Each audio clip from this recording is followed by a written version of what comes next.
ABC Radio 89.2 FM.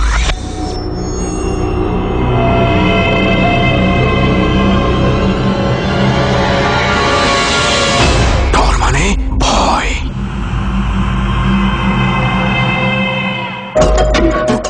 পৃথিবী অপার রহস্যময়। বিজ্ঞান সেই রহস্যের জট খুলছে প্রতিনিয়ত। আজ যা অনাবিষ্কৃত তা অবিশ্বাস্যও বটে। আমাদের ডর অনুষ্ঠানে যে ঘটনার মুখোমুখি আপনি হতে যাচ্ছেন তার যুক্তিসিদ্ধ উত্তর নেই। আমরা প্রতিদিনের জীবনে ভয় বা রহস্যকে যেভাবে স্থান দিয়েছি সেভাবেই এই অনুষ্ঠান আপনার কাছে জায়গা করে নিচ্ছে। এই অনুষ্ঠানের কোনো ঘটনাই সার্বজনীন নয়। তার মানে ভয়। Haunted by Pran Mister Mango candy. প্রিয় শ্রোতা, সবাইকে আমন্ত্রণ জানাচ্ছি আরো একবার। আপনারা শুনছেন এবিসি রেডিও FM 89.2।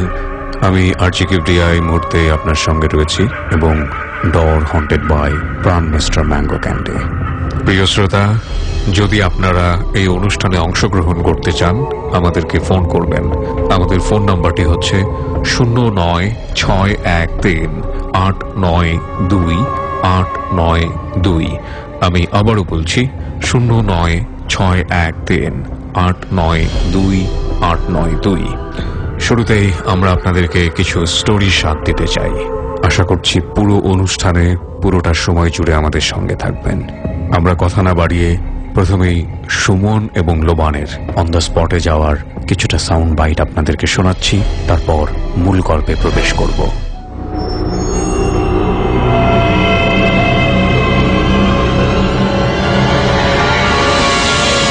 তার মানে ভয়।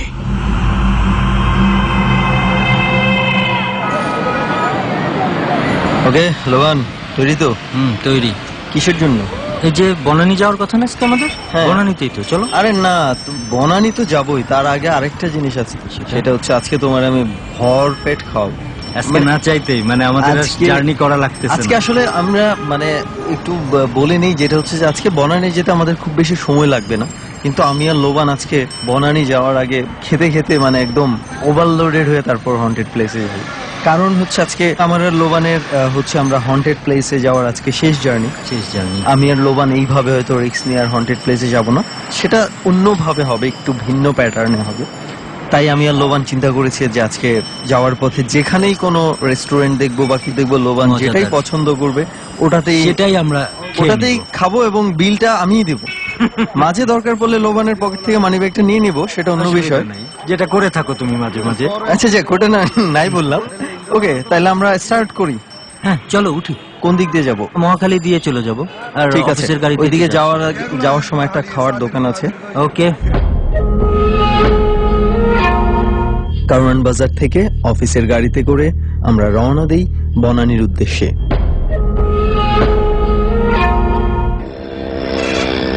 দেখছো, যাওয়ার কথা ছিল কই আর চলে আসছি কই।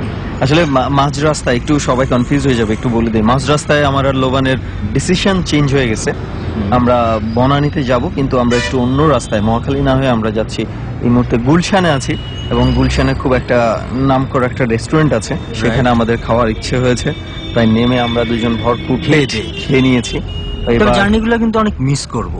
আমাদের অনেক সুন্দর সুন্দর অনেকগুলা জায়গায় গেছি এবং যাওয়ার পরে যে এনভায়রনমেন্ট গুলা, যেগুলাতে আমরা দিনের বেলা পৌঁছাইছি, অসম্ভব সুন্দর দৃশ্যগুলা কিন্তু আসলে অনেক ভালো লাগতো, কিন্তু সেটা আমরা মিস করব। এবং অনেক যাওয়ার পথে গিয়ে আমাদের অনেক ঘটনাও ঘটেছে, যেটা আমরা আসলে অনেক সময় ফ্ল্যাশ করতে পারি। কখনো কখনো কিছু কিছু মানুষের আতিথেয়তাও আমাদেরকে মুগ্ধ করেছে। আমরা চেষ্টা করবো আজকে শেষ দিকে লোবান এরকম দু একটা মজার ঘটনা আর একটা খুব তিক্ত ঘটনা আজকে শেয়ার করার জন্য ডরের লিসনারদের সাথে। তো চলো আবার গাড়িতে উঠি। হ্যাঁ চলো। গুলশান থেকে কিছুক্ষণের মধ্যেই আমরা পৌঁছে যাই আমাদের আজকের গন্তব্য বনানীর হন্টেড বাড়িটিতে।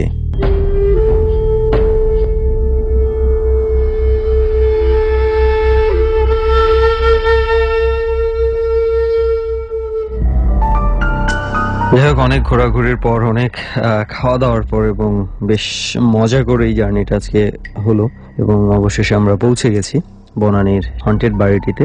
এবং রেডি, আমরা আসলে মোটামুটি সবাই তৈরি হয়ে গেছে এবং এখনই আমাদের মূল জার্নি আমরা শুরু করছি এবং সেই সাথে এটাও বলছি আজকে জার্নিটাই শেষ জার্নি আপাতত। আপনাকে দিয়ে শুরু করি, শুরুতে একটু পরিচিত হয়নি। আমার নাম সুমন, নিশ্চয়ই জানেন, এবং আপনার নামটা একটু জানি। আমার নাম সোহাগ। সোহাগ, কি করেন সোহাগ আপনি? আমি এখন পড়াশোনা করতেছি। পড়াশোনা করছেন, ওকে। সোহাগ, আমি যতটুকু শুনেছি আমাদের টিমের কাছে যে আপনার কয়েকটা ঘটনা আছে, যেই ঘটনাটা দিয়ে শুরু করতে চাই সেটা হচ্ছে যে আপনি আপনার আম্মু বা কিংবা আপনার খালার কাছ থেকে কোনো একটা ঘটনা শুনেছিলেন এবং মিরপুরের কোনো একটা মাদ্রাসায় ঘটেছে। হ্যাঁ ভাইয়া। আচ্ছা, আমরা তাহলে একটু সেই ঘটনাতে যাই। তো এই ঘটনাটা আজ থেকে অনেক বছর আগে আমার আম্মু এবং খালামুর কিরকম, কয় বছর আগে হতে পারে? এই 8 থেকে 10 বছর আগে। তখন আমার ওটা ছোট একটা মাদ্রাসা ছিল। তো অনেক আগে মাদ্রাসা, তো বর্তমানে তো অনেক মাদ্রাসাগুলো আপনার বিল্ডিং হয়ে গেছে, সেটা এখন অনেক বিশাল মাদ্রাসা। কিন্তু তখন ছিল একটা 3 সিট মাদ্রাসা ছিল, মাঝখানে একটা মাঠ ছিল এবং মাঠের মাঝখানে অনেক বড় অনেক পুরনো একটা গাছ ছিল। তো ওই গাছটা অনেকটা প্রবলেমও ছিল। ধরেন একা যদি কেউ হাঁটতো গাছের পাশে, বা ধরেন যদি সন্ধ্যার সময় কিংবা ফজরের নামাজের পর এরকম কিছু ওখানে কিছু যদি মানে কেউ হাঁটতো একা, বিশেষ করে একা যদি হইতো তাহলে হয়তো অনেকে অনেক কিছু দেখতে পাতো। এইটা সম্পর্কে কি মানে মাদ্রাসার যারা কর্তৃপক্ষ আছে তারা কি স্টুডেন্টদেরকে জানিয়েছে বা সতর্ক থাকার ব্যাপারে বলেছে? হ্যাঁ, প্রিন্সিপাল বলে দিয়েছে যে তোমরা ওই গাছটার কাছে তোমরা যাবা না, ঠিক আছে, কারণ এই গাছটা একটু প্রবলেম আছে। অনেকে বলছে যে গাছটা তাহলে কেটে ফেলতে হয়, তো বলছে যে না, এখন তো কাটার মতো কোনো ব্যবস্থা নাই, আর কাটতে পারতেছি না, গাছটা একটু প্রবলেম আছে। যাই হোক, গাছটা মানে ওনারা চাইলেও কাটতে পারতেছিল? হ্যাঁ, কাটতে পারতেছিল না। তো আমার যে ঘটনাটা হলো, মাদ্রাসার ছুটি হয়ে গেছে, বছর শেষ, মানে সব ছাত্রীরা চলে গেল মাদ্রাসা থেকে। তো একমাত্র প্রিন্সিপাল সাহেব এবং এই ছাত্রীটা ছিল। তো একজন ছিল? হ্যাঁ, একজন ছিল। তো এখন তার একটা জরুরি ফোনের কারণে সে আর কি চলে গেছে মাদ্রাসা থেকে। যাওয়ার আগে চলে গেছে প্রিন্সিপাল। হ্যাঁ, চলে গেছে। যে তার মানে শুধু ছাত্রীটা একা মাদ্রাসার ভিতরে, পুরো বিশাল একটা মাদ্রাসার ভিতরে ছাত্রীটা একা। তখন যাওয়ার আগে বলে গেছে তুমি আমার সাথে যাবা, তো বলছে না, আমার নানু আসবে, তো আমার নানুর সাথে যাব। তো একটু ক্লিয়ার হয়নি, মানে প্রিন্সিপাল বলে গিয়েছিল যে ওনার সাথে যাবে কিনা, হয়তো বা সে পৌঁছে দিবে, কারণ যেহেতু সে একা থাকছে। কিন্তু ওই মেয়েটা তখন বলে যে তার নানু আসছে, তাকে নিয়ে যাবে, সেই জন্য সে অপেক্ষা করছে। হ্যাঁ, অপেক্ষা করতেছে। তো চাবিটা দিয়ে গেছে, বলছে তুমি চাবিটা যদি যাও তাহলে চাবিটা পাশে মুদির দোকানে রেখে যেও। তো সেই দুপুর থেকে বিকাল হলো, বিকাল গড়িয়ে সন্ধ্যা। তো সন্ধ্যার দিকে সে একা বাইরে হাঁটতেছিল। তো মাগরিবের আজান দেওয়া হয়ে গেছে, তখন চিন্তা হলো যে না, ওই যুগে নামাজ পড়ে যায়। তো সে টয়লেটে গেল তার রুমের পাশে। হ্যাঁ, রুমের পাশে অ্যাটাচ বাথরুম। তো রুমটা কিন্তু এই গাছটা থেকে বেশি দূরে না, কাছাকাছি। ওয়াশরুমে যাওয়ার পরে সে উজু করবে, তেমন সময় ফিল করলো সে তার উপর থেকে মানে রক্ত পড়তেছে, নিচে ফ্লোরে রক্ত পড়তেছে ওয়াশরুমের উপর থেকে। হ্যাঁ, সে দেখতেছে যে একটা হাত ঝুলানো, কবজি থেকে একটা হাত ঝুলানো এবং সেই হাত থেকে রক্তগুলো পড়তেছে নিচে। কোথায় হাত ঝুলানো? ফ্লোরের উপরে, মানে উপরে যে সিলিং, হ্যাঁ, ওখানে হাত ঝুলতেছে। সেখান থেকে দেখতেছে রক্তগুলো পড়তেছে হাত থেকে। তো সেইটার দিকে অনেক ভয় পেয়ে গেল, ঠিক ওয়াশরুম থেকে মানে ঘরে চলে আসলো। রুমে আসার পরে জানলা দিয়ে বাইরে তাকানো, তার রুম থেকে ওই গাছটা দেখা যায়, যে গাছটার কথা বলছিলাম। ওই গাছটা দেখতেছে সে প্রচন্ড ঝুলতেছে, মানে বাতাস, মানে কোথা থেকে এই সময় তো কোনো বাতাস আসার কথা না। সেইটার দিকে আরো অনেক স্তব্ধ হয়ে গেছে। যে মানে সে ওয়াশরুম থেকে যখন ভয় পেয়ে রুমে চলে আসে বের হয়ে, তখন এসে দেখছে ওই গাছটা দুলছে। হ্যাঁ, অনেক দুলতেছে। হ্যাঁ, দুলার কারণে সে বাতাস আসবে কোথা থেকে, আর এমন সময় তো বাতাস হওয়ার কথা না, বাইরে কোথাও কিছু নাই, শুধু গাছটা এরকম হইতেছে। তো সে এটা দেখে আরো ভয় পেয়ে গেল। তারপর সে ফিট হয়ে গেছে, কেউ নাই যে কিছু করবে বা বলবে। তো রাত্রে প্রায় 11টা 11:30 নাগাদ প্রিন্সিপালটা আসলো সেই কাজ ছেড়ে। দেখতেছি যে বাইরে তো চাবি দিয়ে যায়নি, তার মানে ভিতরেই আছে, কিন্তু কেউ খুলতেছে না। সে চিন্তা হলো ব্যাপারটা কি। সেই দরজাটা মানে গেট ভেঙে তারপর ভিতরে ঢুকলো, সে দেখতেছে যে ওই ছাত্রীটা মানে ফিট হয়ে আছে। তো সে পানি পড়াটা দিল অনেক কিছু, কিন্তু সুস্থ হলো না। এই মাস 3 যাবক আপনার অনেক জ্বর ছিল, পুরোপুরি কথা বলতে পারতো না। মাঝে যখন জিজ্ঞাসা করা হতো যে তোমার কি হয়েছিল, তুমি এরকম করছিলে কেন, সে তখন আবার ফিট হয়ে যেত। তো এরকম অনেকবারই হয়েছে, তার কারণে সুস্থ করাটা তার মানে কারোর পক্ষে সম্ভব হয়ে ওঠেনি। অনেক ডাক্তার, কবিরাজ বলেন, অনেক কিছু দেখাইছে, মারা গেল এই অসুস্থতার মাঝে। তাহলে মানে কি ঘটেছিল এক্স্যাক্টলি এটা জানতে পেরেছে কিভাবে? মানে তার নানি আসার কথা ছিল, তার মাথায় ওই সময় একটাই আসছিল যে আমার নানু আমার কাছে আসার কথা। সে নানুকে দেখে তখন বলছে যে তুমি কোথায় ছিলা, যে আমার সাথে তো এরকম হয়েছে। তো নানুকে বলেছিল, তার এই ঘটনাটা শেয়ার করেছে। হ্যাঁ, কি বলবো, এটা যেহেতু অনেক আগের ঘটনা আর সেটা নিয়ে তো কিছু বলার নেই, কিন্তু মিরপুরের যেই মাদ্রাসাটায় এই ঘটনাটা ঘটেছে, এই মাদ্রাসাটা বর্তমানে খুবই রিনাউন্ড একটা মাদ্রাসা এবং নাম বললে অনেকেই হয়তো চিনে যাবে, কিন্তু সেই জন্য আমরা নামটা বলছি না, যদিও নামটা আমি শুনেছি। অন এয়ারে কারোর সাথে শেয়ার করতে চাচ্ছি না প্রাইভেসির জন্য। আসলে এই প্রাইভেসির গুলার জন্যই অনেক সময় আমরা অনেক কিছু আপনাদের সাথে শেয়ার করতে পারি না, অনেক কিছু আপনাদেরকে দেখাতে পারি না, কিন্তু আমাদের প্রোগ্রামের স্বার্থে এবং আমরা যেহেতু কমিটমেন্ট করে থাকি যাদের ঘটনাটা আমরা শেয়ার করছি যেটা প্রাইভেসিটা বজায় রাখা হবে, দ্যাটস ওয়াই আমরা সেটা আমাদের ইথিক্যাল জায়গা থেকে আমরা করতে পারি না।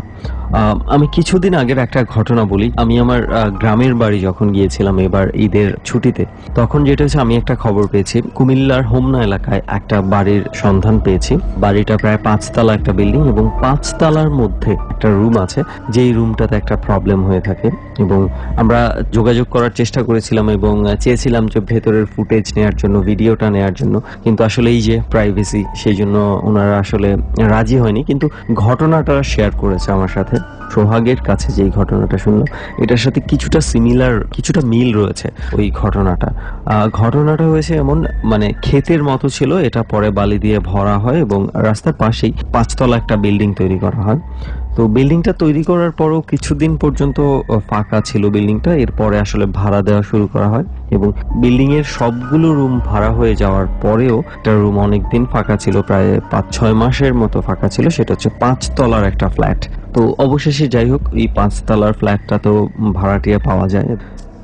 সেই পরিবারটা ওই বাসাতে ওঠার প্রায় 1 মাসের মধ্যেই তারা বিভিন্ন জিনিসের অস্তিত্ব টের পেতে শুরু করে।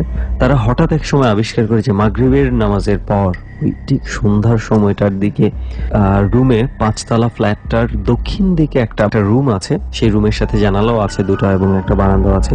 সেই রুমে কোত্থেকে যেন রক্ত পড়ে। প্রথমে মানে বুঝতে পারে নাই যে রক্ত পড়ার পর দেখে যে বেড়ালের পায়ের ছাপ আছে, তো ভেবেছে বেড়াল কোনো কোথাও থেকে কোনো কিছু নিয়ে এসছে হয়তো। এরপরে যেটা হয় যে তারা ফ্রিকোয়েন্টলি এটা দেখতে থাকে এবং একটা সময় ওনারা দেখতে পায় যে ছাদ থেকে টপ টপ করে রক্ত পড়ছে এবং রক্তটা পড়ে সাথে সাথে বেড়ালের পায়ের ছাপের মতো হয়ে যাচ্ছে রক্তগুলো, মানে এরকম তাদের চোখের সামনে হয়ে যাচ্ছে। এমন হওয়ার পরে মানে খুব চিৎকার চেঁচামেচি শুরু হয়ে যায়, মানে আশেপাশের মানুষজন অনেক জড়ো হয়ে যায়। তারপর আসার পর নাকি অনেকেই দেখতে পেয়েছে এটা। তো আসলে আনফরচুনেটলি কেউ ভিডিওটা ওইভাবে ধরে রাখেনি ওই সময়, হয়তো আসলে অত মাথার মধ্যে কিছু ছিল না। তারপরে যেটা হয়েছে যে এই ঘটনাটা অনেকদিন চলতে থাকে এবং ওরা একটা পর্যায়ে মেনে নিয়েছে এই জন্য যে আসলে আমাদের তো কোনো প্রবলেম হচ্ছে না, শুধু রক্তই পড়ছে, ওকে ঠিক আছে আমরা তাহলে কোনো প্রবলেম না করি। কিন্তু তারা এক হুজুরের সাথে যোগাযোগ করেছিল এবং হুজুর এসেছিল তাদের বাসায় এবং হুজুরের ভাষ্য মতে যেই জায়গায় এই বিল্ডিংটা তৈরি করা হয়েছে, আমরা জানি জিন উপর দিয়েও চলাফেরা করতে পারে, মাটি দিয়ে চলাচল করতে পারে। 5 তলার যেই রুমের মধ্যে প্রবলেম হয় ওই দিক দিয়ে জিনদের যাতায়াতের রাস্তা রয়েছে এবং কোনো একটা জিন নাকি এখানে আটকে গেছে এবং সে কোনোভাবে মুক্ত হতে পারছে না। তো এই জন্যই এই ধরনের প্রবলেমগুলো হচ্ছে এবং আমরা জানি যে রেজা ভাইয়ের কাছেও আমরা শুনেছি এবং আমরা জানিও জিন বোকা প্রকৃতির হয়, দেখা গেছে একটা নির্দিষ্ট রুটই ব্যবহার করে, এই জন্য এই প্রবলেমগুলো হচ্ছে। এবং ওই বাড়ির মানুষ এরপর থেকে এই রুমটা আসলে ইউজ করা ছেড়ে দিয়েছে, ফ্ল্যাটটা ছাড়েনি, কারণ তাদের সাথে বাড়িওয়ালার একটা বেশ কয়েক বছরের চুক্তি হয়ে গেছে। চুক্তির মেয়াদ শেষ হয়ে গেলেই খুব শীঘ্রই এই বাড়িটা তারা ছেড়ে দিবে। কিন্তু দুঃখিত, প্রাইভেসির জন্য আসলে এর বেশি কিছু আমি শেয়ার করতে পারছি না, কিন্তু বিল্ডিংটাতে আমি দেখে এসেছি। তো যাই হোক, এই ঘটনাটা একটু শেয়ার করলাম আমাদের লিসনারদের সাথে এবং যেহেতু আপনার ঘটনার সাথে একটু মিল ছিল, দ্যাটস ওয়াই। ওকে, আমরা আপনার পরবর্তী ঘটনায় যাই। ফ্রেন্ডের সাথে একটা ঘটনা হয়েছে। ফ্রাইডে তো আমাদের ছুটি। এটা কোথায় হয়? মাদ্রাসা? এটা মাদ্রাসায়, সেটাও মিরপুর একই। আমি ওই মাদ্রাসায় পড়তাম। আচ্ছা আচ্ছা। বৃহস্পতিবার রাতে মানে একটু মজা করতেছিলাম হুজুরদের সাথে, আমরা ফ্রেন্ডরা সবাই একসাথে মিলে মজা করতে করতে প্রায় রাত 12টা হয়ে গেছে। সাধারণত আমরা 9টা-10টার মধ্যে ঘুমিয়ে যাই, তো আমরা তো সবাই অনেক ক্লান্ত হয়ে ঘুমাইছিলাম। আমার একটা ফ্রেন্ড, সে আমার পাশে ঘুমাইতো, সে আর কি হঠাৎ ডাক দিল যে দোস্ত আমি তো এরকম একটা স্বপ্ন দেখছি। তো বলতেছে যে দোস্ত আমি স্বপ্ন দেখছি কি 3টা মহিলা আমাদের মসজিদের সিঁড়ি দিয়ে উঠতেছে এবং তাদের গায়ে থেকে, চুল থেকে, চোখ থেকে, মুখ থেকে, হাত থেকে রক্ত পড়তেছে। আমি বলতেছি যে কি বলিস তুই, অনেক ঘুমের মধ্যে হয়তো এইসব দেখছিস, ঘুমা, কিছু হবে না। তো বলতেছে যে না দোস্ত আমার তো খুব ভয় লাগতেছে। পরে বলতেছি যে দোস্ত আমার তো টয়লেটে যাওয়া লাগবে, তো একটু আমার সাথে আয়। আমি এখন পারবো না, কারণ আমার প্রচন্ড ঘুম আসছে, তুই যা, সমস্যা নেই, ভয় পেস না। আমি ঘুমিয়ে পড়লাম। তো ঘুমানোর পরে কিছুক্ষণ পর ও আসলো, এইটা আমাদেরকে পরেও শেয়ার করছে। তো ও আসলো, আসার পর সেই সিঁড়ি দিয়ে নামতে হবে নিচে, টয়লেট হলো নিচে, ঠিক আছে। তো নিচে নামতে হবে, ওই সিঁড়ি দিয়ে তাকায় দেখে কি যে সেই ঘুমের ভিতরে যে স্বপ্নটা দেখলো যে 3টা মহিলা তাদের শরীর থেকে রক্ত পড়তেছে, ঠিক হুবহুব সেই রক্তগুলা পড়তেছে, সিঁড়ি ভেসে গেছে। তো সে এটা দেখে ওখানে ফিট হয়ে গেছে। ফিট হওয়ার সময় চিৎকার দিচ্ছে, তো আমরা ঘুম ভেঙে গেছে, সবার অনেকে ঘুম ভেঙে গেছে। পরে সে আমি উঠলাম, সবাই একসাথে গেলাম, যাবো থেকে মানে মাটি পড়ে আছে ফ্লোরে। হুজুর আসছে, বলছে যে দেখতো কি হয়েছে। পরে আমরা একটু নিচে দিয়ে গেলাম, যাই দেখি যে রক্ত তেমন একটা কিছু দেখতে পাইনি, কিন্তু পায়ে একটা ছাপ দেখতে পেয়েছি যে কিছু কেউ আসছে এখানে। এটা আমরা বিলিভ করতে পারি যে কেউ হয়তো এখানে আসছে, যার কোনো ভয় পেয়েছে। ওকে নিয়ে রুমে নিয়ে গেলাম, নিয়ে যাওয়ার পর ওকে হুজুর পায়ে পড়া দিল নগতেই। তারপর একটু দোয়া দুধ পরে ওকে ফু দিল, তারপরে ও জ্ঞান ফিরলো। তারপরে ওকে ঘুম পাঠিয়ে দিচ্ছে যে এখন ঘুমা, কিছু হবে না। তো ঘুমানো, ঘুম থেকে উঠে দেখে ওর প্রচন্ড জ্বর। আমি হুজুরকে বলছিলাম যে হুজুর রাতে তো আমাকে এরকম এরকম বলছে, তো বলছে যে হয়তো কিছু একটা হইতে পারে। তো পাশে আবার কিরকম ছিল, আমাদের মাদ্রাসার পিছনে আর কি অনেক ময়লা আবর্জনা ফেলানো হয়, ওই জায়গাগুলো আর কি এত চলাচল, মানুষের কোনো চলাচল নাই, পিছনে জায়গাটা প্রচন্ড ফাঁকা জায়গা। তাকে বলছে যে হয়তো পিছনে কোনো সমস্যা হয়েছে। তো আমাদেরকে পরে আর হুজুর কিছু বলে নাই। তো ও প্রায় মাস 3 যাবত অসুস্থ ছিল। তাকে বলছেন কিন্তু তুই তো আমাকে এরকম করেছিলি, কিন্তু ওখানে কি হয়েছে? তুই বলছিস তো বিশ্বাস করবি না তুই, আমি স্বপ্নে যা দেখছি ঠিক সেখানে তাই হয়েছে। তা আমি বিশ্বাস করতে পারছিলাম যে আমি সত্যি দেখবো কিনা। এই ঘটনার পর সে আর কি অনেক অসুস্থ হওয়ার পরে সুস্থ হলো আল্লাহর রহমতে, কিন্তু সে আর কি একটু অন্যরকম হয়ে গেছে আগের তুলনায়। সে সাধারণভাবে চলাফেরা করতো বা কথা বলতো, সেটু মানে এখন কিছুটা পরিবর্তন হয়েছে। এখনো কি সেই অবস্থায় আছে? হ্যাঁ, না, এখন সে মোটামুটি সুস্থ, পড়াশোনা করতেছে। এটা ছাড়াও আপনার আরো একটা ঘটনা আছে, আমরা ওই ঘটনাটার দিকে যাই। সেটা হলো আমার নেক্সট মাদ্রাসা। এটা কোথায়? এটা হলো আমার উত্তরাতে, উত্তরার কোন একটা মাদ্রাসা। উত্তরা একটা মাদ্রাসা। মাদ্রাসার ছাত্র সংখ্যা তেমন তো বেশি না, মাদ্রাসা ছোট, প্রাইভেট মাদ্রাসা।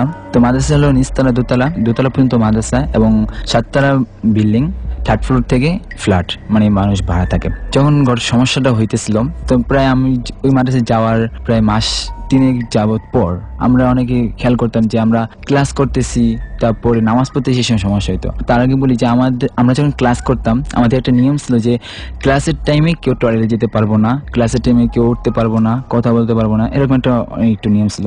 তো আমরা সেই নিয়ম অনুযায়ী চলতাম, তার কারণে ওঠা হইতো না, টয়লেটে যাওয়া হইতো না। তো আমাদের টয়লেটের টাইমও ফিক্সড করা ছিল। যখন ক্লাস টাইমে আমরা খেয়াল করতাম যে টয়লেটে কেউ পানি কল ছেড়ে পানি পড়তেছে বালতিতে, তারপর কেউ গোসল করতেছে, আমরা কি খেয়াল করতাম না অনেক সময় পড়ার কারণে। কিন্তু অনেকে আবার খেয়াল করতো যে এই জন্য ইশারায় বলতো যে কিছুটা হইতেছে।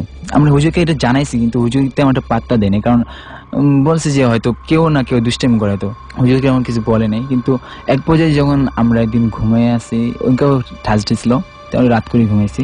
ঘুমের সময় খেয়াল করলাম যে কেউ দেওয়ালের পাশ দিয়ে হাঁটতেছে, ফ্লোরে না, পাশের দেওয়াল গুলাতে এই দেওয়ালে হাঁটতেছে।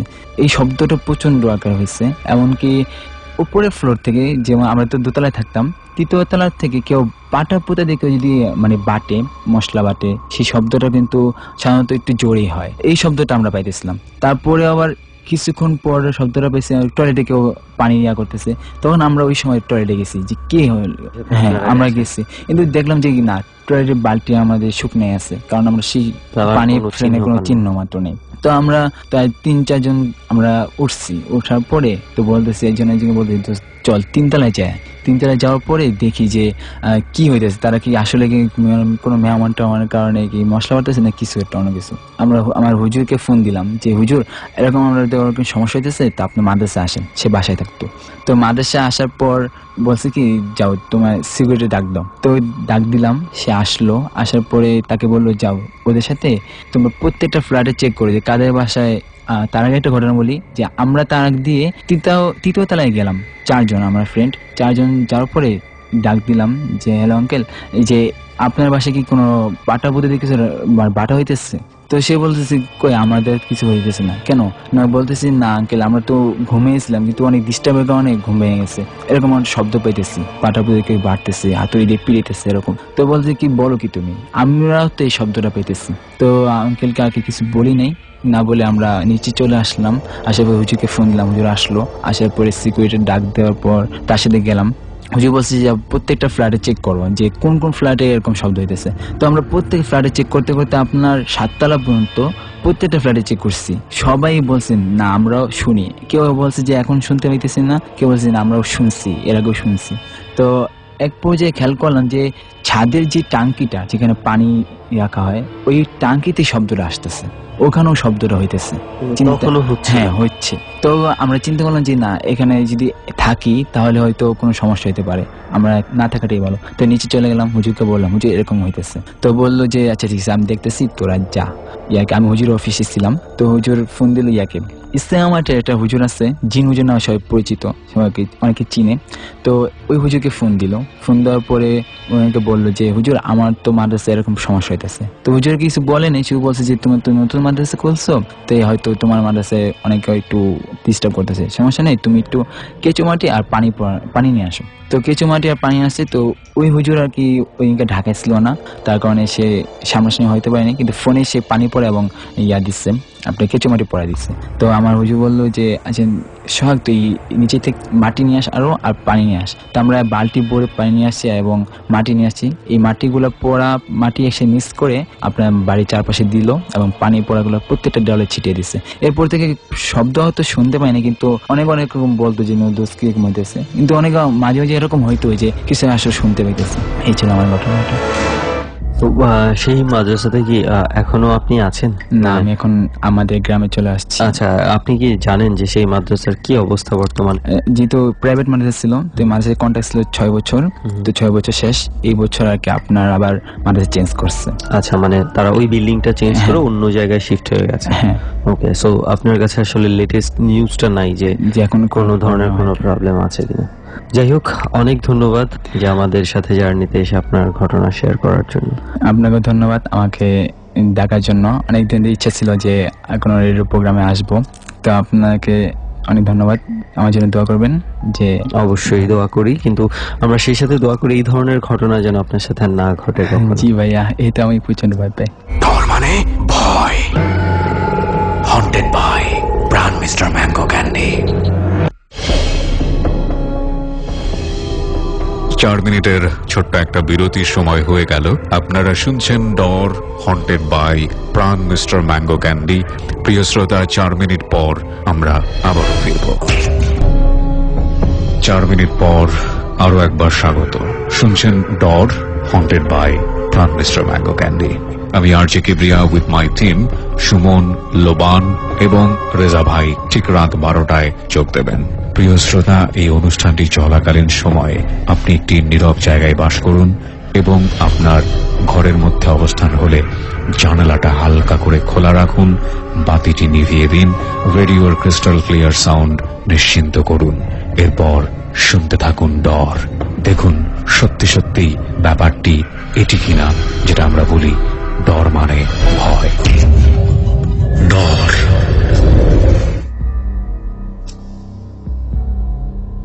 যাক, সোহাগের ঘটনা শোনা হয়ে গেছে এবং শুরুতেই বলেছে যে আজকের জার্নিটা মানে হন্টেড প্লেসে যে ডর রেকর্ড করার আজকেই হচ্ছে শেষ পার্ট। এবং আজকে সেই জন্যই আসলে আমি আর লোবান আজকে আমাদের অতিথি একজন মাত্র অতিথি ছিল, তার ঘটনা আমরা শুনে ফেলছি। এখন যেটা করব আমরা আস্তে আস্তে বরাবরের মতোই আমরা কিন্তু যেই হন্টেড প্লেসে যাই সেই ঘটনাগুলো আমরা বলি। এবং গত অনেক দিন ধরে বিভিন্ন হন্টেড প্লেসে যাওয়া হয়েছে, বিভিন্ন ধরনের এক্সপেরিয়েন্স গেদার করেছি আমরা, বিশেষ করে আমি আর লোবান অনেক ধরনের এক্সপেরিয়েন্স সম্মুখীন হতে হয়েছে। এবং লোবানও ওই মুহূর্তে আছে আড্ডায়, তাই না লোবান? অনেক ঘটনা আছে কিন্তু আমাদের, এবং শুধু যে ভয়ের ঘটনা শুনুন সেটাই না, অনেকগুলা ফানি, অনেক কষ্টকর জার্নিতে হাঁটতে হাঁটতে আমরা হাঁটতেছি অনেক রকম প্রবলেম, অনেক প্রতিটা প্রতিরূপ আলাদা হয়েছে। বলবো যে আসলে কি ধরনের ফানি ঘটনাও ঘটেছে আপনাদের সাথে শেয়ার করব। তবে আজকে শেষ জার্নিতে এসেছি আমরা শেষ বলবো না, যে আপাতত হয়তো আমরা কিছুদিনের জন্য একটু রেস্টে যাব। আমরা মানে ডর সবসময় পরিবর্তনশীল একটা প্রোগ্রাম, এবং সব সময় চেষ্টা করা হয় লিসনারদের কথা চিন্তা করে বিভিন্ন ভাবে সাজানোর জন্য। হয়তোবা আবারও ব্যাপক পরিসরে আবারও আমাদের জার্নি শুরু হবে। আপাতত আমরা বলতে পারি কিছুদিনের জন্য আমরা জার্নিটা স্টপ করছি। তবে এই যে এত বড় একটা দীর্ঘ জার্নি গেছে, সেই জার্নির ফাঁকে আমাদের অনেক ঘটনা ঘটেছে, এটা আস্তে আস্তে শেয়ার করব। তবে একটা ঘটনা, লোবান, তোমার একটা ঘটনা আছে আজ পর্যন্ত তুমি শেয়ার করো নাই। আমি আসলে ঘটনা ধরো যে আমার তোমার জার্নি গুলাতে যেও কিন্তু অনেক রকম ঘটনা ঘটছে। না, ওই ঘটনা না, আচ্ছা, তোমার একটা পার্সোনাল ঘটনা আছে, এবং ঘটনা কয়েকটাই আছে। আজ পর্যন্ত আমার জীবনে 4-5টা ঘটনা আছে। একটা অনেক আগে আমি শেয়ার করছিলাম, একটা কোন ঈদের কোন একটা প্রোগ্রামে, যে ট্রেন মিস করা। কিন্তু আমি কিছুদিন আগে হঠাৎ করে তোমার কাছে একটা ঘটনার কথা শুনেছি, এবং ঘটনাটা শুনে আসলে আমার কাছে খুবই ভালো লেগেছে। আমার মনে হয় যে এই ঘটনাটা ডরের লিসনার যারা আছে তারা যদি শোনে তাদের কাছেও ভালো লাগতে পারে। তবে জার্নিটারে কিন্তু মিস করব আমি। আমাদের এই ভ্রমণগুলা কিন্তু আসলে বেশ ছিল। না, তুমি তো মিস করবাই, সাথে আমার পকেট থেকে টাকা খসানোর যে বিষয়টা ছিল ওটাও মিস। কিন্তু আমিও খরচ করতাম সুমন। যাই হোক না, আসলে আমি লোবান দুজনে সত্যি কথাটা বলে দিই, সব টাকা অফিস আবার দিয়ে দিত। কি সুন্দর করে অফিসের প্রশংসা করে দিল। যাই হোক লোবান, তোমার এই ঘটনাটা বলো। আজকে আমরা সবাই মিলে মুগ্ধভাবে তোমার ঘটনাটা শুনতে। তুমি তো ভালো বক্তা না। ওকে, এটা হচ্ছে আমি তখন এবিসিতে আসিনি, অন্য একটা রেডিওতে চাকরি করি। সেদিন ছিল 21শে ফেব্রুয়ারি। আমরা সাভার অর্গানাইজেশনটা, ওইখানে 21শে ফেব্রুয়ারির, আমি তো মানে গান বাজনা করি, ওইখানে 21শে ফেব্রুয়ারির প্রোগ্রাম করলাম। ভোরবেলা থেকে, একেবারে ভোর 6টা থেকে প্রায় দুপুর 12টা-1টা পর্যন্ত আমি প্রোগ্রামে প্যাড বাজালাম। এরপরে ওইখানেই আমাদের সাথে যিনি ছিলেন আশিস দা, আমাদের উনি আর কি দাওয়াতগুলি দিতেন প্রোগ্রামের জন্য। উনি হঠাৎ করে বললো যে লোবান, আমরা চলো, আমি, তুমি, প্রবাল নামে আরেকজন, আমাদের 3 জনের চলে যেতে হবে মাগুরা। মানে ওখান থেকেই ডিরেক্ট মাগুরা চলে যাও? সাভার থেকেই মাগুরা চলে যাব। এবং আমি কিন্তু খুব ক্লান্ত, অলরেডি ক্লান্ত, তো যেতে চাচ্ছিলাম না। তারপরেও আশিসদার কারণে রওনা হলাম। লাঞ্চ করে হয়তো 3টা-3:30টার দিকে আমরা মাগুরার উদ্দেশ্যে রওনা দিলাম। মাগুরা যেতে যেতেই রাত 8টা। এরপরে মাগুরা বাস স্ট্যান্ডে নেমে ওখান থেকে আবার ওই যে ওইগুলাকে কি বলে, টেম্পো, আচ্ছা, পিছনে বসা যায়, গ্রামের টেম্পো, এগুলাতে করে অনেক দূর, কত দূর আমি জানি না, 1.5 ঘন্টা লাগছিল। তো গেলাম, ওখানে প্রোগ্রাম হলো 12টার উপর পর্যন্ত আমরা গান বাজনা করছি। আমরা একটু খাওয়া দাওয়া করলাম, এবং আমরা ওই যে টেম্পোটাতে করে গেছিলাম, ওই টেম্পোটা কিন্তু আমরা আমাদের জন্য রেখে দিচ্ছি, যে ওটাতে করেই আমরা আবার মাগুরা স্ট্যান্ড পর্যন্ত ফিরতে। এবং তোমার যে বর্ণনা শুনলাম, আমার মনে হয় বেশ ভালো একটা গ্রামের, একেবারে গন্ডগ্রাম। সেখানে স্টেজের কথাটা বলতে পারি, সেখানে আসলে কারেন্ট ছিল, কিন্তু ওই কারেন্টে মানে ইনস্ট্রুমেন্ট গুলি বাজানোর কারণে আর কোনো লাইট জ্বালানো যায়নি। ভোল্টেজ এত কম, ভোল্টেজ এতটা কম, এবং বাকিটা চলছে কিন্তু হ্যাচাক লাইট। হ্যাঁ, মাগুরা স্ট্যান্ড থেকে বহু দূরে 1.5 ঘন্টা যদি টেম্পোটার কথা বলি, এতে কিন্তু সামনে এমন একটা অয়েল দিয়ে এটা চলে যে নাকমুখ খুব জ্বলছিল। যাই হোক, আমরা চলে গেলাম, প্রোগ্রাম শেষ হলো আনুমানিক 1টার দিকেই মাগুরা স্ট্যান্ডের উদ্দেশ্যে ওই সেম টেম্পোতে করে আবার স্ট্যান্ডের দিকে আবার রওনা দিলাম। তো আসতেছি, ফাইন, যথারীতি নাকমুখ জ্বলতেছে। আমি পিছনে বসা, ড্রাইভারের সাথে বসা আমাদের আশিসদা, প্রবালদা নামে একজন, আমরা দুজন হচ্ছে পিছনে বসা। তো আমার তখন প্যাড মাত্র রিসেন্ট নেওয়া, স্ট্যান্ডের কাভারটা তখন আমি বানাইনি। তো আসতেছি অনেকক্ষণ, 30-40 মিনিট পার হয়েছে। হঠাৎ দেখি রাস্তার মাঝে বড় একটা গাছ ফালানো। তা আমার অভিজ্ঞতা নাই, আমি মনে করতেছি গাছটা রাস্তার মাঝে পড়ে গেল। আমি মনে মনে চিন্তা করতেছি যে এখন যদি গ্রামে 2-4 জন লোক পাওয়া যেত, গাছটারে ধরে একটু সরাই দিলে আমাদের টেম্পোটা আবার চলতে পারতো।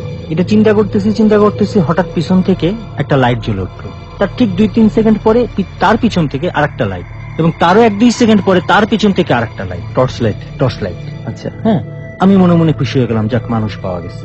কিন্তু আমাদের সাথে যে আশিসদা ছিলেন, উনি বুঝে ফেলছে। উনি খুব ফিস করে বলতেছে, লোবান পজিশন নাও, প্রবাল পজিশন, তোমরা গাড়ি থেকে নামো, ধরতে পারছি, এরকম ফিস করে বলতেছে।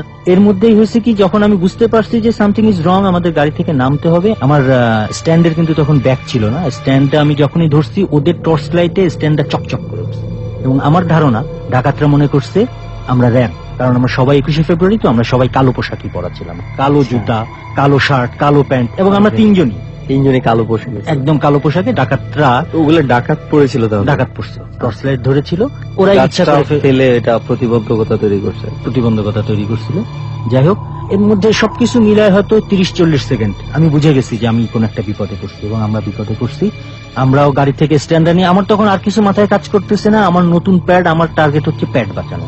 এবং আমি বাঁচা। হ্যাঁ, স্ট্যান্ডটা যখনই চকচক করে উঠছে, টপ টপ টপ 3টা লাইটই বন্ধ হয়ে গেল এবং ওদের যে দৌড়ানো শুরু করলো, আমরা স্যান্ডেলের শব্দ স্পষ্ট শুনতেছি। এদিক ওরা যতটুকু ভয় পাইছে কি না পাইছে জানি না, আমরা কিন্তু চরম ভাবে ভয় পাইছি। আমরা ওইখানে থেকেই শুনছি যে এই জায়গায় একটু রাস্তায় ঝামেলা আছে, এরা নাকি প্রচুর মারধর করে, টাকা পয়সা টয়সা না পেলে অনেক মারে ধরে। ওরা মনে হয় বাম দিকে গেল আর আমরা মাটির রাস্তা দিয়ে ডান দিকে দৌড়ানো শুরু করলাম।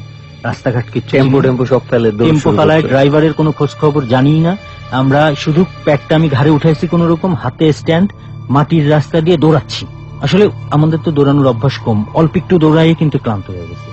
দৌড়াতে দৌড়াতে বেশ খানিক দূর যাওয়ার পর আমরা দৌড়াচ্ছি না, আমরা জোর পায়ে হাঁটতেছি।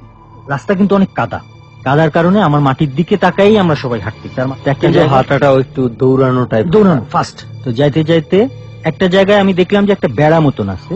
বেড়াটার ওখানে এসে আশিসদা এবং প্রবালদা মনে হয় বায়ে চলে গেল আর আমি ঢুকে গেলাম ডান পাশে। জাস্ট 1 সেকেন্ডের একটা ভুল। যখন আমি খেয়াল করছি, সামনে তাকায় দেখি আশিসদা নাই, প্রবালদা নাই। তুমি একা হয়ে গেছো? আমি একদম পুরাই একলা হয়ে গেছি। আচ্ছা, চরম ভাবে ক্লান্ত। এবং আমি শেয়ালের ডাক শুনতেছি, মানে অসংখ্য শেয়াল আশেপাশে কোথাও আছে। ডাকগুলা মনে হচ্ছে খুব দূরে না, কাছাকাছি। এবং শিয়াল একলা মানুষ পেলে কিন্তু বাঘের মতনই ডেঞ্জারাস। রাইট, শিয়াল একা মানুষ পেলে খুব বিপজ্জনক, খুবই ডেঞ্জারাস। এবং যে মুহূর্তে আমি নিজের আবিষ্কার করলাম যে একা, এই মুহূর্তটা আমি তোমার বোঝাইতে পারবো না। এবং সাথে সাথে আমি ফিল করতেছি যে আমি কাঁপতেছি ভয়তে ভয়তে। পিছনে ডাকাতের ভয়, চারিদিকে শেয়ালের একদম হুক্কা হুয়া আওয়াজ, খুবই একটা মানে ভয়ঙ্কর অবস্থায়। অন্ধকার, কি গুটগুটে অন্ধকার, মানে মনে হচ্ছে যে অন্ধকারের সাথেই আমি ধাক্কা খাচ্ছি। ঠিক এই সময় কোন একটা কিছুর সঙ্গে আমি ধাক্কা খেলাম নাকি হোঁচট খেলাম, আমি একটা ছোটখাটো একটা গর্তের মধ্যে পড়ে গেলাম। হাতের থেকে প্যাডের স্ট্যান্ডটাও পড়ে গেল। তো আমি স্ট্যান্ডটা ওঠানোর জন্য ওই সোজাই হাতটা দিয়ে আবার স্ট্যান্ডটাও উঠাইতে গেছি। ওঠানোর সাথে যখন পড়লো তখন আমার মনে হলো যে এটা মনে হয় স্ট্যান্ড না, লোহা না। আমি উঠালাম, উঠায় অনেক হালকা, আমার স্ট্যান্ডের চেয়ে অনেক হালকা। ওঠানোর পরে আমি বুঝলাম যে এটা একটা হাড্ডি, এবং সম্ভবত হাড্ডি মানে কি মানুষের হাড্ডি হওয়ার সম্ভাবনা অনেক। তুমি তো আন্দাজ করতেছো হাড় হতে পারে, দেখছো তুমি? মোবাইল টোবাইল ছিল? মানে আমি ওটা ফেলে দিয়ে তারপর আলো মারলাম, মনে হলো যে একটা গাছের ডাল নাকি হাড্ডি। আবার ফেলে দিলাম, ফেলে দিয়ে আমি স্ট্যান্ডটা এবার ধরলাম। এবার আমার হাতে স্ট্যান্ডটাই আসলো এবং এক হাত দিয়ে স্ট্যান্ড উঠাচ্ছি, আর এক হাত দিয়ে আমি মোবাইলটা বের করে আলোটা মারলাম। দেখলাম যে আমার হাতে স্ট্যান্ড এবং নিচে পড়ে আছে একটা হাড্ডি, যেটা মনে হচ্ছে মানুষের হাড্ডি। আমি পুরোপুরি শিওর না, কিন্তু আমার মনে হচ্ছে আমি কোনো কবরে পড়ছি। উঠে ততক্ষণে তো আমার হাতে টর্চের আলোটা জ্বলতেছে এবং একই সাথে আমি চিন্তা করতেছি যে আমি প্রবালদারে আশিসদারে ফোন দিব। হ্যাঁ, মানে সময়টা কতটুকু দ্রুত যাচ্ছে জানি না, কিন্তু আসলে মাথা কাজ করতেছে না এবং আমি কিন্তু কাঁপতেছি। এই সিচুয়েশনে কাজ করেও না। হ্যাঁ, আমি যে আমার মানে স্পষ্ট মনে আছে যে আমার বাম হাতে মোবাইল, আমার হাতটা কাঁপতেছে, এতটাই নার্ভাস আমি। তো আমি তো স্ট্যান্ডে নিয়ে উপরে উঠলাম, তারপর আমি আশেপাশে একটু লাইট মারলাম এবং তখন দেখলাম আমি আসলে একটা কবরস্থানে। আশেপাশে আরো অন্যান্য কবর, আশেপাশে কয়েকটা কবর, যেটার মধ্যে যে গ্রামে যে বাঁশের বেড়া দেওয়া, যে চতুর্দিকে বেড়া দিয়ে রাখে, এরকম একটা কবর। পিছনে হচ্ছে ডাকাত, আমি আছি একটা কবরস্থানের মধ্যে এবং আশেপাশে অনেক শিয়ালের ডাক। মনে হচ্ছে যে আমার উপরে এলাকা সম্পর্কে কোনো আইডিয়া নেই, বিন্দু মাত্র ধারণা নেই। এরপরে আমি এখন কি করব, আমি মানে মনে হচ্ছে যে আমি স্টিভ হয়ে গেছি, আমার সারা গায়ে কাদা মাটি লেগে গেছে। 2 পা 3 পা সামনে আসলাম, ফোনে চেষ্টা করতে আছি আশিসদারে, কিন্তু নেটওয়ার্ক নাই। কি করব আমি চিন্তা করলাম যে আমার মনে হয় এখন একটু আসলে মাথা ঠান্ডা করার দরকার। ডাকাত যদি টের পায় বিপদ, শিয়াল যদি টের পায় তার চেয়েও বেশি বড় বিপদ। মানে এখানে এলিমেন্ট ভয়ের অনেকগুলা, ডাকাত, কবর, শিয়াল। কবরস্থানেই তো শিয়ালের গানাগোনাটা আরো বেশি। হ্যাঁ, 2-1 পা হেঁটে আমি একটা গাছের নিচে দাঁড়ালাম যে যদি পিছন পাশটা অন্তত যাতে শেল্টার পাই। অন্ধকার, কিন্তু অনেক অন্ধকার। সামনে কোনো একটা কবর বা একটা উঁচু জায়গা, একটু ঘাস আছে সেখানে। দেখলাম যে আস্তে আস্তে কিছু একটা মানে অবয়বের মতন হয়ে উঠলো। কোথায়? সামনে একটা কবরের মতন জায়গা, একটা কবরই। পরে আমি টের পাইছিলাম, দেখলাম যে একটা একদম হুবহু একটা মানুষের মতন অন্ধকার, অন্ধকারের ভিতরেই আরো কালো, মানে দেখা বোঝা যাচ্ছে যে এই কালোর চেয়েও ওইটা যেন আরো বেশি কালো। এবং একটা কবর বা সামথিং সে মাঝখানে রেখে সে কয়েকটা পাক দিল এবং আমি কিন্তু একদম পাথরের মতন দাঁড়ায় থেকে দেখতেছি। এবং মানে কোনো একটা কবরকে ঘিরে সে ঘুরতেছে। কবরটা আমি পরে টের পাইছি, কিন্তু ওই সময় দেখতেছি সে যেন কয়েকটা পাক দিচ্ছে। আচ্ছা, কতটুকু সময় গেছে আমি তাও জানি না। আমি একদম পাথরের মতন দাঁড়ায় আছি। কয়েকটা, 4টা কি 5টা 7টা আমি জানি না, একটা যেন একটু গাছের দিকে এগিয়ে গেল এবং আমি আর দেখলাম না। এবং এতক্ষণ মনে হচ্ছে যে আমি দাঁড়ায় থেকে যেন অজ্ঞান ছিলাম। জিনিসটাও সরে গেল বা ছায়াটাও একটু সরে যাওয়ার সাথে সাথে আমার ফোনটা বেজে উঠলো। আশিসদা ততক্ষণে ফোন দিছে, তারাও আমার ট্রাই করতেছিল, আমি কিন্তু ট্রাই করতে পারিনি। একবার ফোনটা ধরলাম, মানে একদম কাদো কাদো স্বরে বললাম, আশিসদা আমি মনে হয় কোনো একটা কবরের স্থানের মধ্যে আছি, এটা যে কবরস্থান শিওর? আমরা চিনি না দেখে আমাদের কাছে অনেক ডেঞ্জারাস, হ্যাঁ, কিন্তু পাশেই গ্রাম ছিল, বেশ কিছু মানুষ নিয়ে আশিসদা হ্যাচাক, টর্চ, তারপরে যে বল্লম এবং 10-12 জন মানুষ নিয়ে আসলো। 4-5 মিনিটের মধ্যে আমি কিছু শব্দ শুনতে পারছি, হই হই, ওই যে গামলা টামলা পিটাতে পিটাতে আসছে যাতে ডাকাতরা সরে যায়। হ্যাঁ, তো যাই হোক, পরে আশিসদারা আসলো, আমি আশিসদাদের সাথে আবার ওনাদের গ্রামে গেলাম। পরে মানে ওই কবর থেকে এসে নিয়ে যায় তোমার কবরের ভিতরে। কবর খেয়াল করছিল ওরা যখন লাইট টাইট নিয়ে আসছিল, তুমি যেই জায়গাটার কথা বলছিলা যে ওইখানে কিছু একটা অবয়ব দেখছো যে একটা পাক খাচ্ছে, হ্যাঁ হ্যাঁ, ওটা হচ্ছে যে কবরস্থানে ছিল, ওটা কবরস্থানে ছিল। এবং আমি তো ওই জায়গাটা মানে একটা পার্টিকুলার কবর ছিল, এটা পার্টিকুলার একটা কবর ছিল। আচ্ছা আচ্ছা। ওরা আলো এবং টর্চ নিয়ে আসার পরে আমি ওই জায়গাটা আবার খেয়াল করার চেষ্টা করছি। আশিসদারা তখন কিছু বলিনি, কিন্তু খেয়াল করছি যে এই জায়গায় আমি যে একটা জিনিস দেখলাম, এই জিনিসটা কি এইখানেই ছিল? তো দেখলাম যে একটা কবর, এবং আমার ধারণা যে এই কবরটার পাশেই কোনো একটা ছায়া বা শেড, যেটাই বলি, কয়েকটা মানে চক্কর দিছে এরকম। পরে আশিসদাদের সাথে আমি আবার ফিরলাম। ফিরে আসাটা অনেক কষ্টকর ছিল। ওকে, মানে লোবান আসলেই কিন্তু আমার কাছে মানে দুর্দান্ত রকমের লাগছে তোমার ঘটনাটা। হচ্ছে যে একসাথে কতগুলা ভয় তুমি চিন্তা করো। এদিকে হচ্ছে আমি দৌড়াতে দৌড়াতে পড়ে গেলাম কবরস্থানে, শিয়ালের ভয়, প্রথমে ডাকাতের তাড়া, এবং তারপরে একটা যেটা দেখলাম ওই সময়টুকুর কোনো কিছু আমার যেন মানে আমি মনে করতে পারি না টাইপ একটা অবস্থা। কি বলবো, মানে ভরপুর, মানে অ্যাডভেঞ্চার সব টাইপের তোমার এক্সপেরিয়েন্স হয়ে গেছে আমার মনে হয় ওই জিনিসটার মধ্যেই, এবং ওই জন্যই মনে হয় তুমি ডরে চান্স পাইছো। ওই অভিজ্ঞতা কাজে লাগছে, তাই না? সাহস হয়েছে। একবার আমার হয়েছে কি, একবার ডাকাতের কবলে পড়েছিলাম, মানে আত্মীয়ের এক বিয়েতে আমি সিলেটে গিয়েছিলাম, এবং আসার পথে আমরা তখন ডাকাতের কবলে পড়েছিলাম, এবং আমাদের সামনের কয়েকটা গাড়িতে ডাকাত অ্যাটাক করেছে এবং ওখান থেকে কিছু জিনিসপত্র নিয়ে গেছে। আমাদের ড্রাইভারটা খুব চালাক ছিল, বা সে ওই এলাকার বুঝে গেছে যে সামনে ডাকাত পড়েছে, সে সুন্দর করে গাড়ি ঘুরিয়ে ফেলেছে এবং পরের গাড়িগুলোকে অ্যালার্ট করে দিয়েছে, এবং পরবর্তীতে সমস্ত গাড়িগুলো একসাথে এসে মানে লাইন ধরে পরে ওই জায়গাটা আর কি ক্রস করেছে। তো আসলে আমাদের জার্নির কিছু কথা তুমি বলতে চাইছিলে না, যে আমাদের কিছু বিপদ? আসলে আমাদের যে জার্নি গুলা বলবো, মানে সুমন ওইটা মনে আছে সাভারে যে তুমি কি বিপদে পড়েছিলা? আমি বিপদে পড়ছি মানে তুমি কি বলতে চাও? পুরো টিম বিপদে পড়ে গেছিল। আসলে অপরিচিত জায়গায় গেলে যা হয়, এবং বাইরের খাবার খেলে যেটা হতে পারে আর কি, এটা অলমোস্ট লোবানের কৃতিত্ব এটার জন্য। কারণ ওখানে যাওয়ার পর যে টিম মেম্বার আছে মানে ওয়াশরুমে যেতে চাইছে, কিন্তু সাভারে আসলে কোথাও কোনো কিছু পাচ্ছে না, এবং যে আমাদেরকে ইনভাইট করেছে সে অনেক লেট করে আসতেছে। এর মধ্যে তো অবস্থা খারাপ, তার কোনো বিপদ ছিল। হ্যাঁ, যাই হোক, মানে সামহাও পরবর্তীতে ম্যানেজ করা গেছে আর কি। মানে আমরা কতগুলি মানুষ বাথরুম খুঁজে বেড়াচ্ছি, আশেপাশে কোনো হোটেল নাই, কই আমরা হন্টেড জায়গা খুঁজবো, টয়লেট। আচ্ছা, এরকম আসলে অনেক ঘটনা ঘটে গেছে। আরেকটা মনে আছে, আমরা যে টিকিট কাটলাম, গাড়ি আসলো, আমরা ভাবলাম চাটা খেয়ে উঠি, ঘুরে দেখি গাড়ি চলে গেছে, আমরা রয়ে গেছি।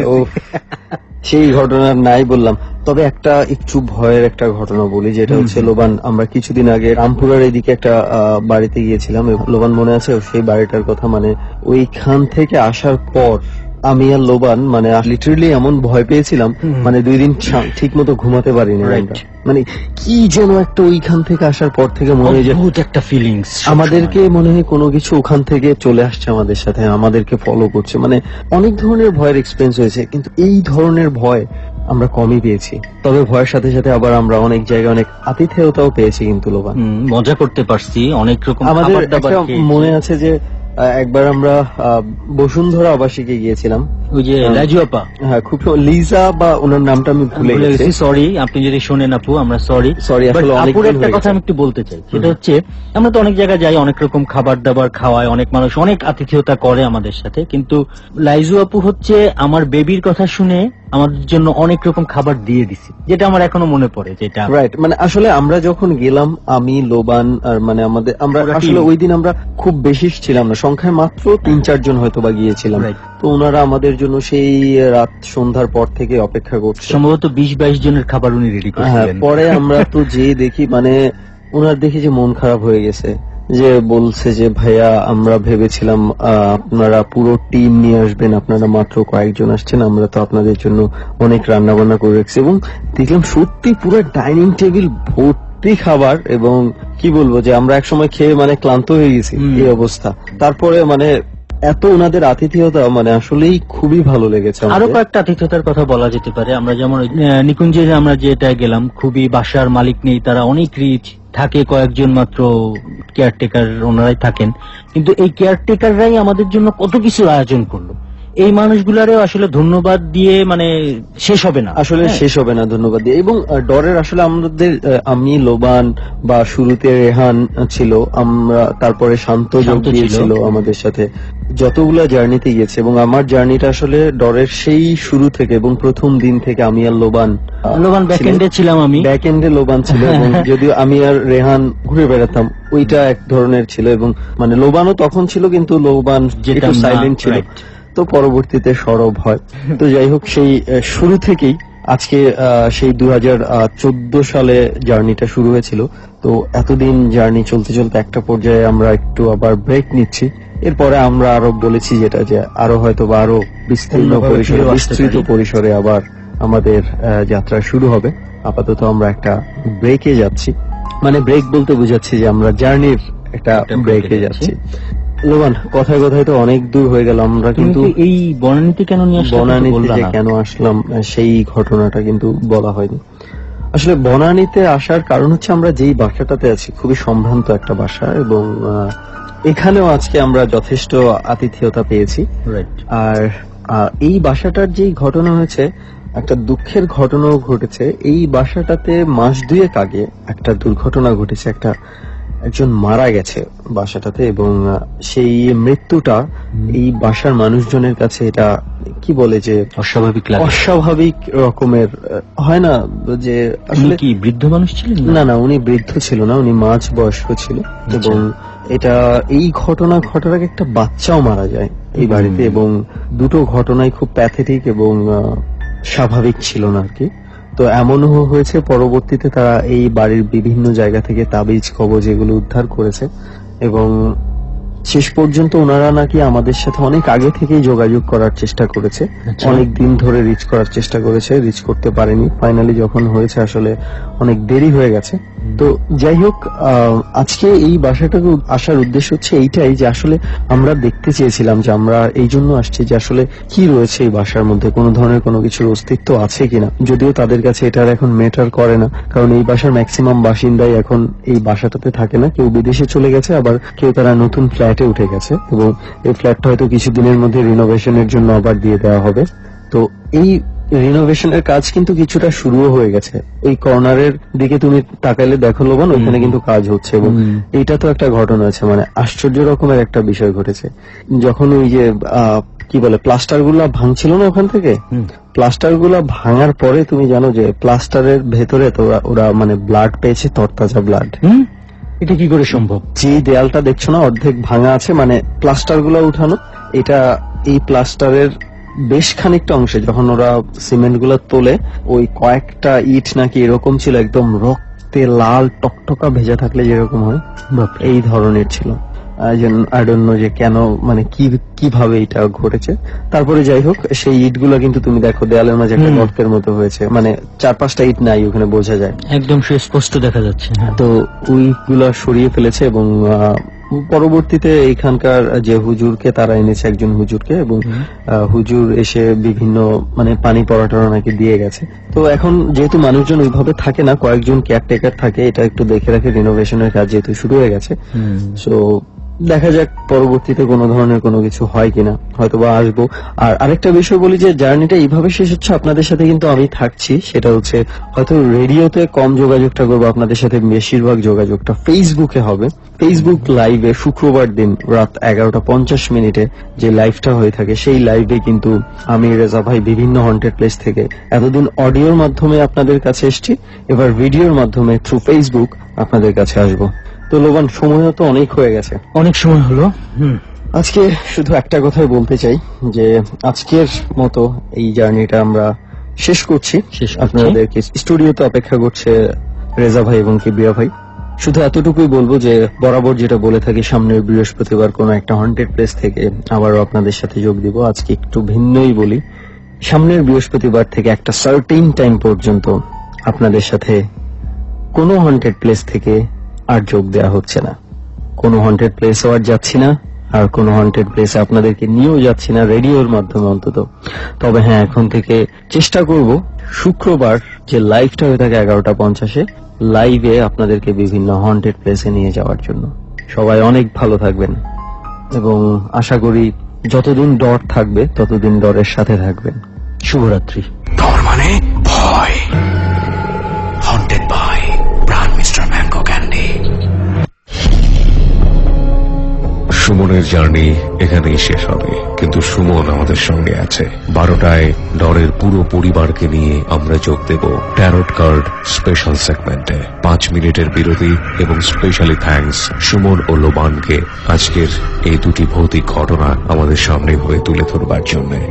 ফিরছি ঠিক রাত 12টায়। প্রিয় শ্রোতা, আপনাদের সবাইকে আমন্ত্রণ জানাচ্ছি ডরের স্পেশাল সেগমেন্ট ট্যারট কার্ড রাউন্ডে। আমি আরজি কিবরিয়া তো আপনার সঙ্গে রয়েছি এবং রেজা ভাইও আমাদের সঙ্গে আছে। রেজা ভাই, হ্যালো বলেন। হ্যালো, আসসালামু আলাইকুম। আমি আছি আপনাদের সাথে এবং আপনাদের জন্য একটা গুড নিউজ দিতে চাই। সেটা হচ্ছে আজকের পর্ব থেকেই আমরা রেজা ভাইকে হারতে যাচ্ছি। না, আমি আজকে থেকে বাদ আর কি, সেটা সত্য সেটাই বলতে হবে। আজকে ট্যারট শেষ এপিসোড আজকে, এবং বাকি 150তম পর্ব থেকে কি হতে যাচ্ছে আপনারা জানেন না। ট্যারট কার্ড সেগমেন্ট শেষ হচ্ছে। অ্যাজ এ প্রডিউসার হিসেবে অফ দিস শো আমার একটা এক্সপেরিমেন্ট ছিল ডরে। Huge response, unthinkable response. মানে আমি যদি বলি যে 12 বছরের রেডিও ক্যারিয়ারের ইতিহাসে যতগুলো প্রোগ্রাম করেছি super popular, it is biggest hit ever. 36 পর্বের এক্সপেরিয়েন্স নিয়ে আপনাদের ডিমান্ড সবকিছু মিলিয়ে আগামী পর্ব অর্থাৎ আগামী বৃহস্পতিবার থেকে আমি কিরা ভাইকে প্লটকে একদিন থামাই দিলাম। জি, আমি চলে যাওয়ার পরও আমি আশা করি ডর মানুষ শুনবে, অবশ্যই মানে ভালোবাসা থাকবে। আর আমার এই মানুষের যে ভালোবাসা আমি এতদিনে পাইছি, আমার জন্য এটা যথেষ্ট। মানে আমি এতেই অনেক খুশি। রাইট। এবং 150তম পর্ব থেকে আপনারা ভিন্ন কিছু পেতে যাচ্ছেন। নামটাও অ্যানাউন্সমেন্ট হয়ে যাবে ফেসবুকে। পুরো 2 ঘন্টা জুড়েই থাকবে ডর এবং 2 ঘন্টার মধ্যে নতুন কিছু আসছে। অপেক্ষায় থাকুন। এটা টাফ, এটা ভেরি টাফ, কজ আমি জানি যে ফেসবুকে দেখতে পাচ্ছি ঝড় বয়ে যাচ্ছে এবং মানুষের ভালোবাসা দেখতে পাচ্ছি। বাজে কমেন্ট করবেন না, এটাই বাস্তব। পৃথিবীতে মানুষ সবসময় এক জায়গায় থাকে না, সবকিছুই শেষ হতে হয়। এবং তবে একটা কথা আছে, শেষ নাহি যে শেষ কথাকে বলবে, আঘাত হয়ে দেখা দিলে আগুন হয়ে জ্বলবে। এখন রেজা ভাইয়ের জন্য আজকের এই পর্বটি অনেকের জন্য আঘাত। আর আজকে যে ট্যারট সেগমেন্টের শেষ এপিসোড, আপনারা দয়া করে আজকে আমি যাওয়ার বেলায় আপনাদেরকে একটা ব্রেন গেম দেখাবো, যেটা অনেকে হয়তো বা দেখছেন অলরেডি। এটা ওয়ার্ল্ড ফেমাস একটা গেম। আপনারা দয়া করে হাতেটা জাস্ট যখন আমাদের ব্রেক হবে তখনই আপনারা খাতা কলম নিয়ে বসে যাবেন। খাতা কলম নিয়ে বসে যান, আমি আপনাদেরকে একটা জিনিস আজকে দেখাবো। ওকে, সো আমরা শুরু করতে পারি। আমাদের সেগমেন্টটা শুরু হয়ে গেল এবং 149তম পর্বে আপনাদের সবাইকে আরো একবার আমন্ত্রণ। এবং আমরা আজকে বেশ কিছু মেইল দিয়ে সাজাবো আজকের এপিসোডটি। অসংখ্য মেইল। আমি কিছু মেইল পড়বো এবং রেজা ভাই অ্যাজ ইউজুয়ালি সেই মেইলগুলো রেসপন্স করবেন। এছাড়া বিভিন্ন গল্প তো থাকছেই। ওকে, রেজা ভাইয়ের অনুমতি ক্রমে আমি প্রথমে একটা মেইল ওপেন করতে চাই। এই মেইলটা রেজা ভাই খুব ইন্টারেস্টিং মনে হয়েছে আমার কাছে, এবং আপনি খুব মনোযোগ দিয়ে শোনেন তাহলে আমার মনে হয় যে আপনি এখানে খুব আপনার নিজের জায়গা থেকেও খুব ইন্টারেস্টিং কিছু খুঁজে পাবেন। মেইলটি আমাকে করেছে এহসানুল হক নামের একজন লিসনার। আসসালামু আলাইকুম কিবরিয়া এবং রেজা ভাই। ওয়ালাইকুম আসসালাম। আমার নাম এহসানুল হক জুবায়ের। আমি কম্পিউটার বিজ্ঞানের একজন ছাত্র। আমি আপনাদের অনুষ্ঠান দীর্ঘ কয়েক মাস যাবৎ শুনছি, নিয়মিত শ্রোতা। গত কয়েক পর্ব যাবৎ আমার কাছে রেজা ভাইয়ের বেশ কিছু জিনিস লক্ষ্য হয়েছে। কিছু প্রশ্ন আছে আমার মাথায়, কিছু সমাধানও আছে। প্রথমে আমি আমার প্রশ্ন দিয়ে শুরু করতে চাই। আমার প্রথম প্রশ্নটি হলো, আমরা জানি, এছাড়াও আপনিও বলে থাকেন যে এটি একটি অবৈজ্ঞানিক অনুষ্ঠান এবং বিনোদনমূলক অনুষ্ঠান।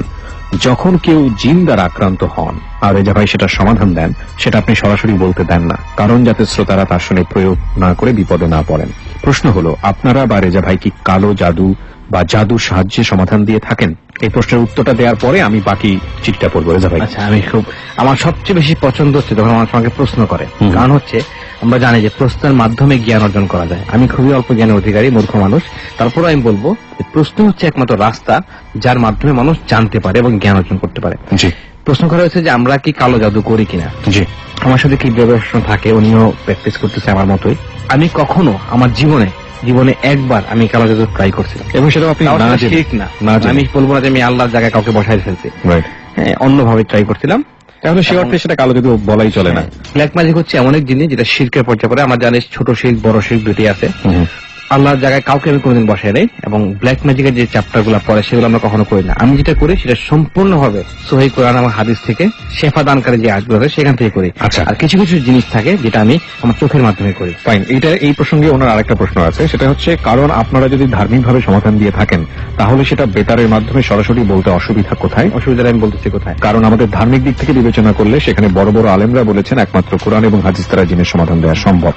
কেন আমরা ধার্মিকভাবে করলেও কেন দেখাচ্ছি না? জি, কারণ হচ্ছে আমি পার্সোনাল একটা মতামত আমার আছে। আমি নামাজ পড়ি, আমরা সবাই নামাজ পড়ি, অ্যাটলিস্ট কেউ নামাজ পড়ুক বা না পড়ুক শুক্রবার নামাজটাকে মিস করে না অ্যাটলিস্ট। জুমার নামাজ মানে আমরা বলি জুম্মা পড়া মুসলিম যাদেরকে বলি, কেন আমরা বলি না?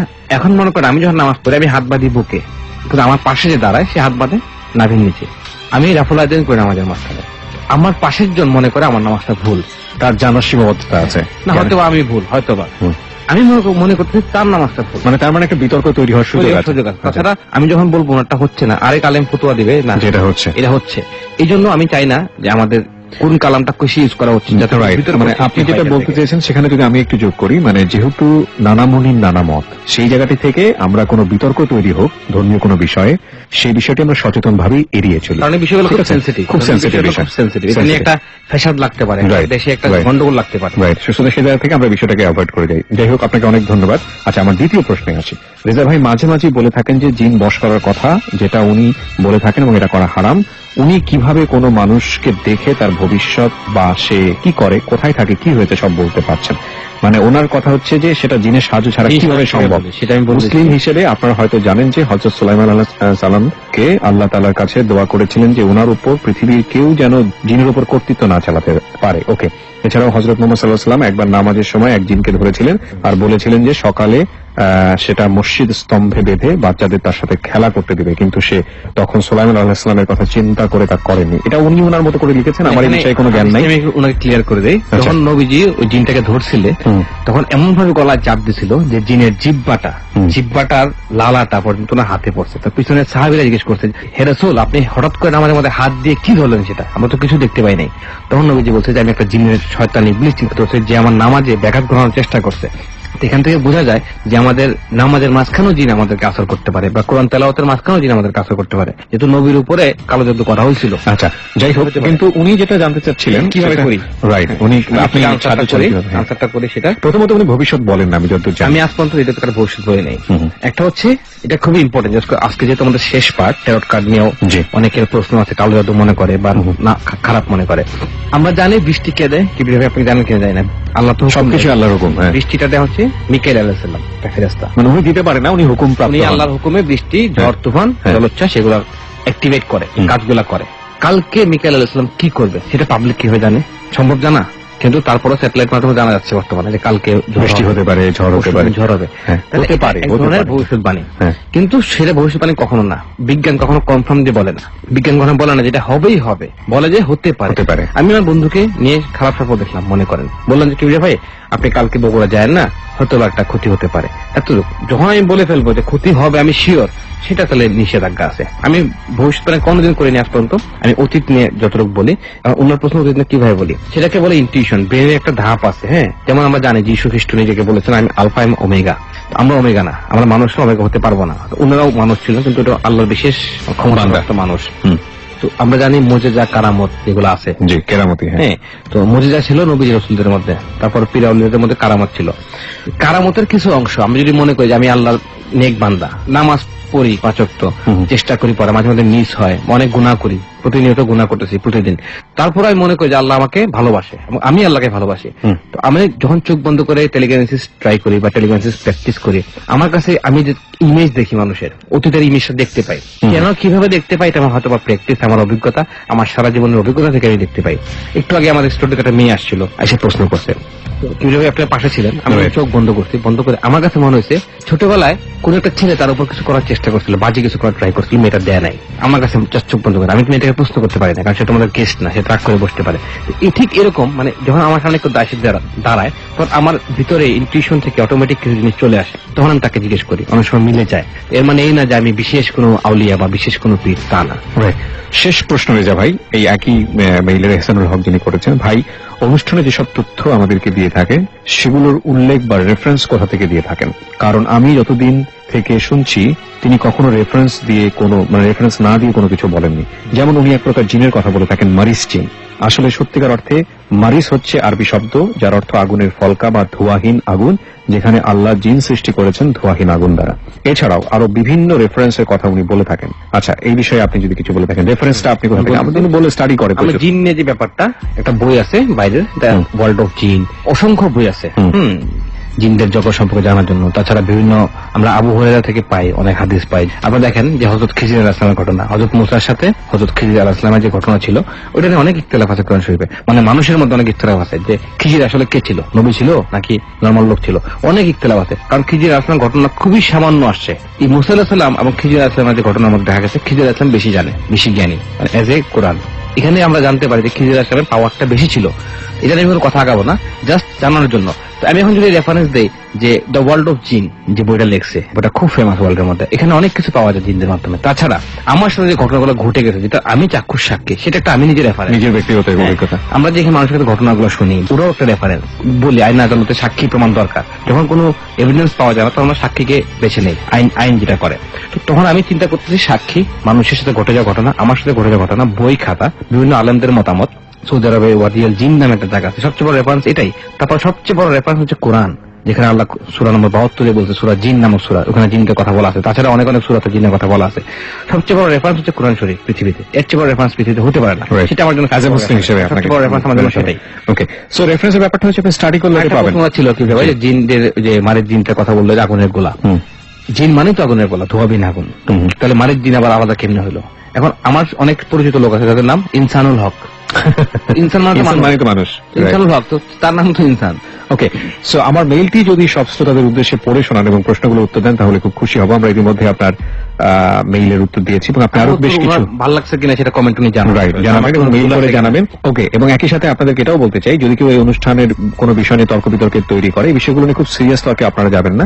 প্রত্যেকটি বিষয় নিয়ে আলোচনা সমালোচনা করার অধিকার প্রত্যেকের আছে। আমি মানুষ, আমার ভুল হতেই পারে, এবং সেই জায়গাটি থেকে অবশ্যই বিতর্ক যেন এমন পর্যায়ে না চলে যায় যেটা অশালীন পর্যায়ে চলে যাচ্ছে, হাতাহাতির পর্যায়ে চলে যাচ্ছে, এরকম যেন না হয়।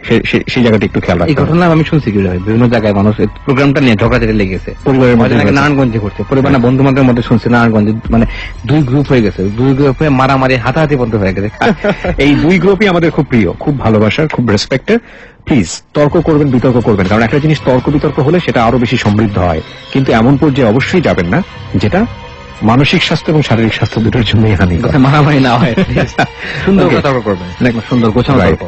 আচ্ছা, এখানে শেষের দিকে উনি এসেছেন, আমার কথা যদি কোনো প্রকার ভুল থাকে তাহলে ক্ষমার দৃষ্টিতে দেখবেন। আমি চেয়েছিলাম এটি আপনাদের ফেসবুক পেজের মাধ্যমে জানাবো, কিন্তু এতে করে তর্ক বিতর্ক সৃষ্টি হবে। দেখেন উনি খুব ওয়াইজ একজন স্টুডেন্ট। হ্যাঁ, এবং আমার আরো কথা ছিল, কিন্তু মেইলটি বেশি বড় বলে লিখলে বিরক্ত হবে না। আপনি নিশ্চয়ই আমাদের সঙ্গে যোগাযোগ রাখবেন, এবং যারা স্টাডি করেন তারা আমাদের জন্য অনুষ্ঠানের জন্য অনেক বড় পাওয়া। প্রশ্ন যখন করবে উনি ছাড়া, উনার প্রশ্নতে সারা দেশের লোকজন যারা শুনতেছে তারা প্যারানর্মাল জগৎ জানতে পারবে। রাইট, আপনার মেইলটা আমি স্টার মার্ক দিয়ে রাখলাম। আপনি অবশ্যই মেইল করবেন, আমাদেরকে নিয়মিত যোগাযোগ রাখবেন, এবং কোনো বিষয়ে যদি আমাদের ভুল ত্রুটি থাকে ধরিয়ে দেবেন। আমরা অবশ্যই আপনার কাছ থেকে অনেক বেশি শিখবো বলে আমরা বিশ্বাস করি, অনেক কৃতজ্ঞ।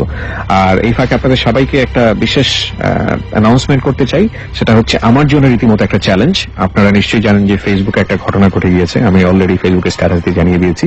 সেটা হচ্ছে আগামী সপ্তাহে একটা বিশেষ লাইভ হবে। জানি না লোকজন যারা দেখেন তারা সবাই একটা ধারণা করেছে যে কিবরিয়া ভাইয়ের বোধহয় সাহসটা একটু কম, ভয়টা পাবেন বিভিন্ন জায়গায় গেলে। হ্যাঁ ভাই, ভয় পাওয়াটা খুব স্বাভাবিক, কারণ এই জায়গাগুলোতে আমি যত বেশি জিনভূতে ভয় পাই তার চেয়ে বেশি ভয় পাই কোনো জায়গা থেকে হঠাৎ করে যদি একটা সাপ পোকামাকড় বা অন্য কোনো কিছু বের হয়ে আসে। এবং সবচেয়ে বড় বেশি ভয় হচ্ছে মানুষের, কারণ অনেক সময় মানুষের কিউরিওসিটি বশত অনেক ভুল ইন্টারপ্রিটেশন হলে আমরা কিন্তু বিপদে পড়তে পারি, ওই রিস্কটাও আমরা নিয়ে যাই। সেই জন্য পুরো টিম যেহেতু নিয়ে যাই আমি, রেসপন্সিবিলিটি যেহেতু আমার জন্য কিন্তু টেনশনটা একটু অন্যরকম থাকে, এবং যে কারণে আমাকে একটু তাড়াহুড়ো করতে হয়, সতর্ক থাকতে হয়। তো এবারের ডরের যে লাইভটি হবে সেটা একটা শ্মশান থেকে। এই শ্মশানের বিষয়ে রেজা ভাইয়ের অনুমতি ক্রমে আমি সেখানে যাচ্ছি, এবং ঢাকার বাইরে সেহেতু আসলে পুরো টিম নিয়ে মুভ করার কোনো সুযোগ থাকে না। আপনারা দেখবেন যে অনেক লাইভ রেজা ভাই ঢাকার বাইরে থেকে করেছেন, সেখানে আমি ছিলাম না, সেটা আমার জন্য এটা একটা ফার্স্ট এক্সপিরিয়েন্স। এবং একই সাথে আপনাদের জন্য যেটা বলবো, যে শ্মশানটা থেকে আমি লাইভটা করব, এই শ্মশানের বয়স 600 বছরেরও বেশি পুরনো, এবং এটা একটা দুর্ধর্ষ জায়গা, আমার জন্য একটা নতুন এক্সপিরিয়েন্স। মানুষ যাতে আজকে তো অলরেডি শুক্রবার হয়ে গেছে, শুক্রবার লাইভটা রাতে দেখবেন, আজকে রাতে 11:50 মিনিটে 11:50 মিনিট আপনারা দেখবেন লাইভটা ফেসবুক পেজে। তো এই শ্মশান নিয়ে আমার একটা স্টোরি আছে, সেটা শুনলে হয়তো মানুষের লোম শিরে যাবে। আচ্ছা, আপনি যদি বলেন পরে কি, হ্যাঁ। তো এটা ঘটনাটা হচ্ছে সিলেট থেকে, সিলেট বিভাগের। আমার বাড়ি সিলেট সুনামগঞ্জ, মানে অজপাড়া গায়ের ছেলে আমি। তো ব্যাপারটা হচ্ছে এরকম যে একদিন রাতে আমরা ছোটবেলায় যেটা করতাম, ঈদের আগে আমরা বোম কিনতাম, বোমা, মানে এই বোমা মানে সেই বোমা না, ছোটবেলায় যে 10 টাকা 5 টাকা পটকা বোমা থাকে বিশেষ করে ফুটে, ওগুলো কিনতাম। তো আমরা এটা কিনতাম রথ থেকে, মানে সুনামগঞ্জের পশ্চিম বাজার বলে এটা গ্রাম, নদীর পাড়ে একটা বাজার আর কি, সেখানে পাওয়া যেত 2 টাকা 5 টাকা দিয়ে চকলেট বোমা বেশি করে কিনতাম। আমরা বানাতাম এটাতে টাইম বোম, মানে ছোটবেলার ঘটনা এটা।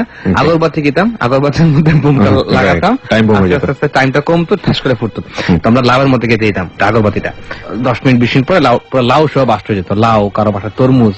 মানে আমরা চলে গেছি শ্মশান ঘাটে, আমার সাথে আমার বন্ধু ছিল 2 জন, সাইকেল নিয়ে আমার বাসা থেকে প্রায় 2 কিলোমিটার দূরে শ্মশান ঘাটে চলে গেছে, ওটা নদীর পাড়ে। এখন তো লেটেস্ট হয়েছে শ্মশান ঘাট, মানে ইলেকট্রিক ভাবে মানুষকে করা হয়, বার্ন করা হয়। তখন ছিল মানে মাটির, মানে শ্মশান ঘাট ছিল, মানুষ শুনলে অনেকে ভয় পেয়ে যাবে, আসলে মৃতদেহ গুলা বার্ন করা হয়। তো আমরা যখন গেছি তখন এমন এক টাইম লাশ পুরাবে আর কি, তখন আমরা গেছি। তো আমরা চিন্তা করছি যে বোম লাগাই দিব কোথাও, শ্মশান ঘাটে বোম লাগাবো। তো মানুষ পুরাবে এই ভয় আমরা দাঁড়ায় আছি, আমরা দেখতেছি যে মানুষকে ভাই পুরাই, আমি জীবনে দেখি নাই, জীবনের প্রথমবার। একটা মানুষকে মানে শোয়ালো, তারপরে আগুন লাগাই দিল। আগুন লাগাতে ঠাস ঠাস সাউন্ড হচ্ছে। তো আমি জিজ্ঞেস করলাম লোককে, ভাই শব্দ হচ্ছে কেন? তখন লোকটা বললো, পুরো শরীর দেহ যখন চলে যায়, হাড্ডিগুলো ফাটতে থাকে, তখন বোমের চোখে শব্দ হয়, জোরে শব্দ হয়, ঠাস ঠাস ঠাস করে ফুটতেছে, মাথার খুলি তো ফুটে যাচ্ছে। আর লোকটা তখন বসে গেছে, মৃতদেহটা উঠে বসে গেছে। ওকে, আমি তো ভয় পেয়ে গেছি, আমি তখন ছোট, ওরা ভয় পাচ্ছে না। তো জিজ্ঞেস করলাম, ভাই লোকটা তো বসে গেছে, সে তো মানে মরা না, জিন্দা হয়ে গেছে। তো বলছে না, অনেক সময় ক্লাস বসে যায়, রগে টান লাগে এলাস্টিকের মতো, চামড়াটা যখন চামড়াগুলো স্কুইজ হয় তখন মানুষ উঠে বসে যায়। তারা আবার এটাকে শোয়ায়, বাড়ি দিয়ে বা বাঁশ দিয়ে শোয়ায়। তো শ্মশান যখন পুরাচ্ছে তখন আমার হঠাৎ করে মনে পড়ছে, আমি তো এগুলো বই পড়ছি অনেক, লাশ পুরানোর পর এখান থেকে একটা বিশেষ জিনিস পাওয়া যায়, সেটাতে জিন হাজির করা যায়। তো আমি জানতাম যে শ্মশানে লাশ পুরানোর পর যে ছাইটা রাখা হয় বা পানি কিছু থাকে, পানির বাটি থাকে, কলসির মতো, মাটির কলসির মতো, সেই কলসিটা পিছন দিয়ে ফেলতে হয়, নিয়ম আছে, হেঁটে যাবে, হেঁটতে পিছন দিয়ে ফেলতে হয়। সেই কলসির গোল যে অংশটা, মানে ধরার যে অংশটা, সেটা যদি না ভাঙে, থেকে যায়, সেটা নিতে হয়। নেওয়ার পরে ওইটার ফাঁক দিয়ে জিন আনা যায়, শয়তান আনা যায়। ছোটবেলায় মানে বই টই পড়তাম, যেগুলা ফুটপাতের বই আর এগুলোতে লেখা। আমি দেখছি যে ওয়েট করতেছি যে কখন সে ওই মাটির কলসিটা ফেলবে আর ওই গোল হাতলটা ভাঙবে না, সেটা নিয়ে আসবো। আর একটু ছাই লাগে, ছাই মানে কি ভস্য, মৃতদেহ ছাই দরকার হয় যে মারা গেছে। একটা কথা বলে নেই, ভুলে গেছি বলতে, সেই লাশটা কিন্তু ছিল আত্মহত্যার লাশ। ওকে, আর সেই লাশটা আমি চেহারা দেখছিলাম যখন আমার কাছ থেকে নিয়ে যায় শ্মশান ঘাটে, আমি তার ফেসটা দেখছিলাম। 45-50 বছরের বয়স, আর মুখের মধ্যে ফুটফুট, মানে ক্ষত হয়ে গেছে মুখ। অনেকে স্কিন ডিজিজ হলে এরকম হয়, কালো করে লাশটা এরকম। তো লাশ পুরানো শেষ, আমি 1 ঘন্টা দাঁড়িয়ে আছি, 1.5 ঘন্টা দাঁড়িয়ে আছি। তো আমার হঠাৎ করে আমার খেয়াল নাই যে পিছনে যে বন্ধু আমাকে ডাকতেছে, ওরা যে চিল্লাচ্ছে, আমার নিজের মনে হচ্ছে আমি অন্য একটা জগতে আছি, মানে এমন জগৎ যে আমি কোথায় যে চলে আসছি আমার কোনো কিছু খেয়াল হচ্ছে না। তো ওরা আমাকে ডাকতেছে, ধাক্কাচ্ছে, ওরা বলতেছে আমাকে 1.5 ঘন্টা ধরে ধাক্কাচ্ছে। তুই তো কথাই বলতেছিস না তোর ঘটনাকে। আমি বলছি তোরা চলে যা, আমি একটু পরে আসবো। তোরা চলে গেছে, তারপর বাসা, ছোটবেলা রাত হয়ে গেছে, বেশি চলে গেছে। তখন ওই যে পাতিলটা মানুষ কাঁধে নিছে, নেওয়ার পরে পিছন দিয়ে ফেলছে। আমি একটু ধারে আছি, আমি দৌড় দিয়ে গিয়ে জিনিসটা নিবো, ওইটা তখন ভাঙে নাই, ডাক্তারলে ভাবে হোক যেভাবে ভাঙে নাই, সাধারণত ভেঙে যায়, মানে 100টার মধ্যে 90টাই ভেঙে যায়। দৌড় দিয়ে যখন আমি নিতে গেছি মাটিটা, হাতলটা, তখন আমার যেখানে এটা হাড়িটা ভাঙছে, শুধু গোল রাউন্ডটা ভাঙে নাই। দেখি একটা মাংসের টুকরা, ওই পাশে মাংসের টুকরা লাল রঙের, মতো, মানে ওখান থেকে গন্ধ আসতেছে। তো আমি বুঝতে পারছি এটা মানুষের মাংসের টুকরা, যাকে পুরানো হয়েছে, বাস্ট হয়েছে, তখন হয়তো ছিঁড়ে আসছে। তখন তো আমি বুঝি না কিছু, তখন আমি ওই গোলটা নিছি আর ওই মাংসের টুকরা নিছি, মানুষের মাংসের টুকরাটা আমি একটা ওই পাতার মধ্যে নিয়ে ওটা মুড়ে টুরে পকেটে রেখে দিছি। নেওয়ার পরেই শুরু হয়েছে আমার প্রথম মানে তখনই আমার শুধু আমার কাহিনী। আমি চোখটা ফিরে দেখি যে এখানে কেউ নাই। এবং এই কাহিনীটা আমরা বিরতির পরে ফিরে এসে শুনবো। এই ফাঁকে আপনাদের জন্য 2টো অ্যানাউন্সমেন্ট। একটা হচ্ছে যে কালকে মানে তো আজকের দিন পড়ে গিয়েছে, রাত 11:50 বাংলাদেশের অন্যতম পুরনো একটা শ্মশান ঘাট থেকে লাইভ হবো। আগামীকাল আমি যাচ্ছি বগুড়াতে, এবং বগুড়ার শেরপুর থেকে। মানে আমার জন্য একটা দুর্ধর্ষ এক্সপেরিয়েন্স। এবং আমি যতদূর শুনেছি এখানে শ্মশান নিয়ে অনেক ধরনের মিথ আছে। এখানে একটা বিশাল বটগাছ আছে, এই বটগাছ এবং আরো একটা কোন একটা জায়গার বটগাছ, এই 2 বটগাছের উপরে 2টো পা দিয়ে আমাকে বলেছে ইনফরমেশন, এলাকার অনেকেই নাকি এরকম দেখেছেন, এক ভদ্রলোক দাঁড়িয়ে থাকেন। এগুলো অনেক আজগুবি গল্প মনে হয় আমার কাছে। তো এরকম অনেকগুলো গল্প আছে ওই শ্মশানটাকে নিয়ে। আমি রাত 11:50 লাইভ হবো, এখান থেকে আপনাদেরকে দেখার আমন্ত্রণ জানাচ্ছি। আমার পেজটা হচ্ছে www.facebook.com/dorteam। আমি আবারও বলি www.facebook.com/DAARTEAM। TEAM, দ্যাট ইজ ডর টিম। লাইক দিয়ে অ্যাক্টিভ হয়ে যাবেন, সবকিছু আপনাদেরকে আমরা আপডেট করবো এখান থেকে। আর একটা বিশেষ অ্যানাউন্সমেন্ট আছে, সেটা হচ্ছে চিটাগংয়ের লিসনারদের জন্য। এটা বোধহয় রেজা ভাই শুরু করলে ভালো হয়। চট্টগ্রামবাসী যারা আছেন এই মুহূর্তে আমাদেরকে শুনতেছেন, চিটাগাঙে আমরা যাব, চিটাগাঙে গিয়ে সেখানে আমরা একটা সেমিনার করব, সারা দিন ব্যাপী সেমিনার, ওয়ার্কশপ হবে। আপনারা সবাই এখানে আসবেন, আপনাদেরকে দাওয়াত। সেখানে আমি আপনাদের সাথে কিছু ব্রেন গেম খেলবো, দেখাবো, ব্রেন নিয়ে কোনো কাজ শেখাবো, এবং আপনাদেরকে দেখানো হয়েছে সেটা হচ্ছে how to success in life, কিভাবে আপনার জীবনে সাকসেস করবেন। সেখানে আপনারা আমাকে ওপেন কোশ্চেন করতে পারবেন, যে কোনো বিষয়ে জানতে পারবেন এবং সরাসরি আমার সাথে দেখা করতে পারবেন। রাইট, এবং রেজা ভাইয়ের সঙ্গে আমিও থাকছি। আমার জন্য চিটাগংয়ে যাওয়া প্রায় 11 বছর পর রেডিওর কোনো কাজে। আমাদের সঙ্গে আরো বেশ কয়েকজন থাকবেন হয়তোবা। আমরা হাফ ডে সেশন করবো, ওখানে একটা ওয়ার্কশপ করবো অ্যাবাউট মানে রেডিও জকি হওয়ার জন্য আপনাকে কি করতে হবে, রেডিও প্রেজেন্টেশনের জন্য, নিউজ প্রেজেন্টেশনের জন্য, টেলিভিশন প্রেজেন্টেশনের জন্য।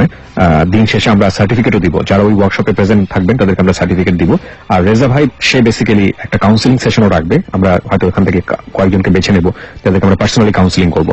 তো আমরা হাফ ডে সেশন করবো, এবং যারা এটাতে অ্যাটেন্ড করতে চান তাদের জন্য বলি, যেহেতু আমরা ওখানে যাবো এবং আমাদেরকে কেউ জামাই আদর করে সবকিছু ফ্রি দেবে না, যদি কেউ ফ্রি দিত একটা অডিটোরিয়াম বা অন্য কোনো কিছু, তাহলে হয়তো আপনাদের কাছ থেকে আমরা পুরো বিষয়টা ফ্রি রাখতাম, কারণ আমরা এখান থেকে কোনো প্রফিট করতে চাই না। পুরো বিষয়টাই অ্যারেঞ্জ করছে সকা, স্কুল অফ ক্রিয়েটিভ আর্টস। আমি আবারও বলি, স্কুল অফ ক্রিয়েটিভ আর্টস। এবং এই মাসের শেষ সপ্তাহে আমরা আসছি। আপনাদের একটা টিকিট ক্রয় করতে হবে, এটা একটা টোকেন মানি দিয়ে, বিকজ যেই অ্যাকোমোডেশন কস্ট আমাদের ওখানে যাবে সেই অর্থটাই আপনাদের কাছ থেকে নেওয়া হচ্ছে, খুবই সামান্য। রাইট।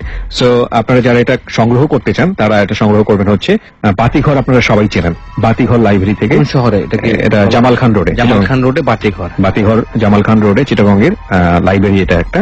এখানে গিয়ে আপনাদের বললেই হবে যে সকার যে ওয়ার্কশপটা হবে সেই ওয়ার্কশপে আপনি এই মাসে হবে, জুলাই মাসে হবে, এই মাসেই হবে, শেষ সপ্তাহে হবে। সুতরাং আপনারা যারা অ্যাটেন্ড করতে চান তারা দ্রুত ওখান থেকে কালেক্ট করে নেবেন, কারণ আমরা কিন্তু লিমিটেড কি মাত্র 200 জনের জন্য সুযোগ দিব, লোক আসতে পারবেন। তো যারা মিস করবেন তারা মিস করবেন। আমরা আজকে যে ফার্স্ট অ্যানাউন্সমেন্টটা করলাম, সুতরাং আপনারা আজকের পরপরই ঘুম থেকে উঠে গিয়ে এই জিনিসটা কালেক্ট করে নেবেন। মাত্র 200 জন টিকিট পাবে না, এবং কারণটা হচ্ছে আপনি যে কাউন্সিলিংটা করবেন ওখানে এত লোককে সম্ভব না, এবং আলাদা আলাদা করে কিছু লোককে বেছে নেবেন যাদেরকে আপনি কাউন্সিলিং করবেন। করার জন্য ওইটার জন্য এত সময় সম্ভব না। একটা কথা বলে দিলি, যারা শুনতেছেন হয়তো ভাবতেছেন 500 টাকা অনেক টাকা।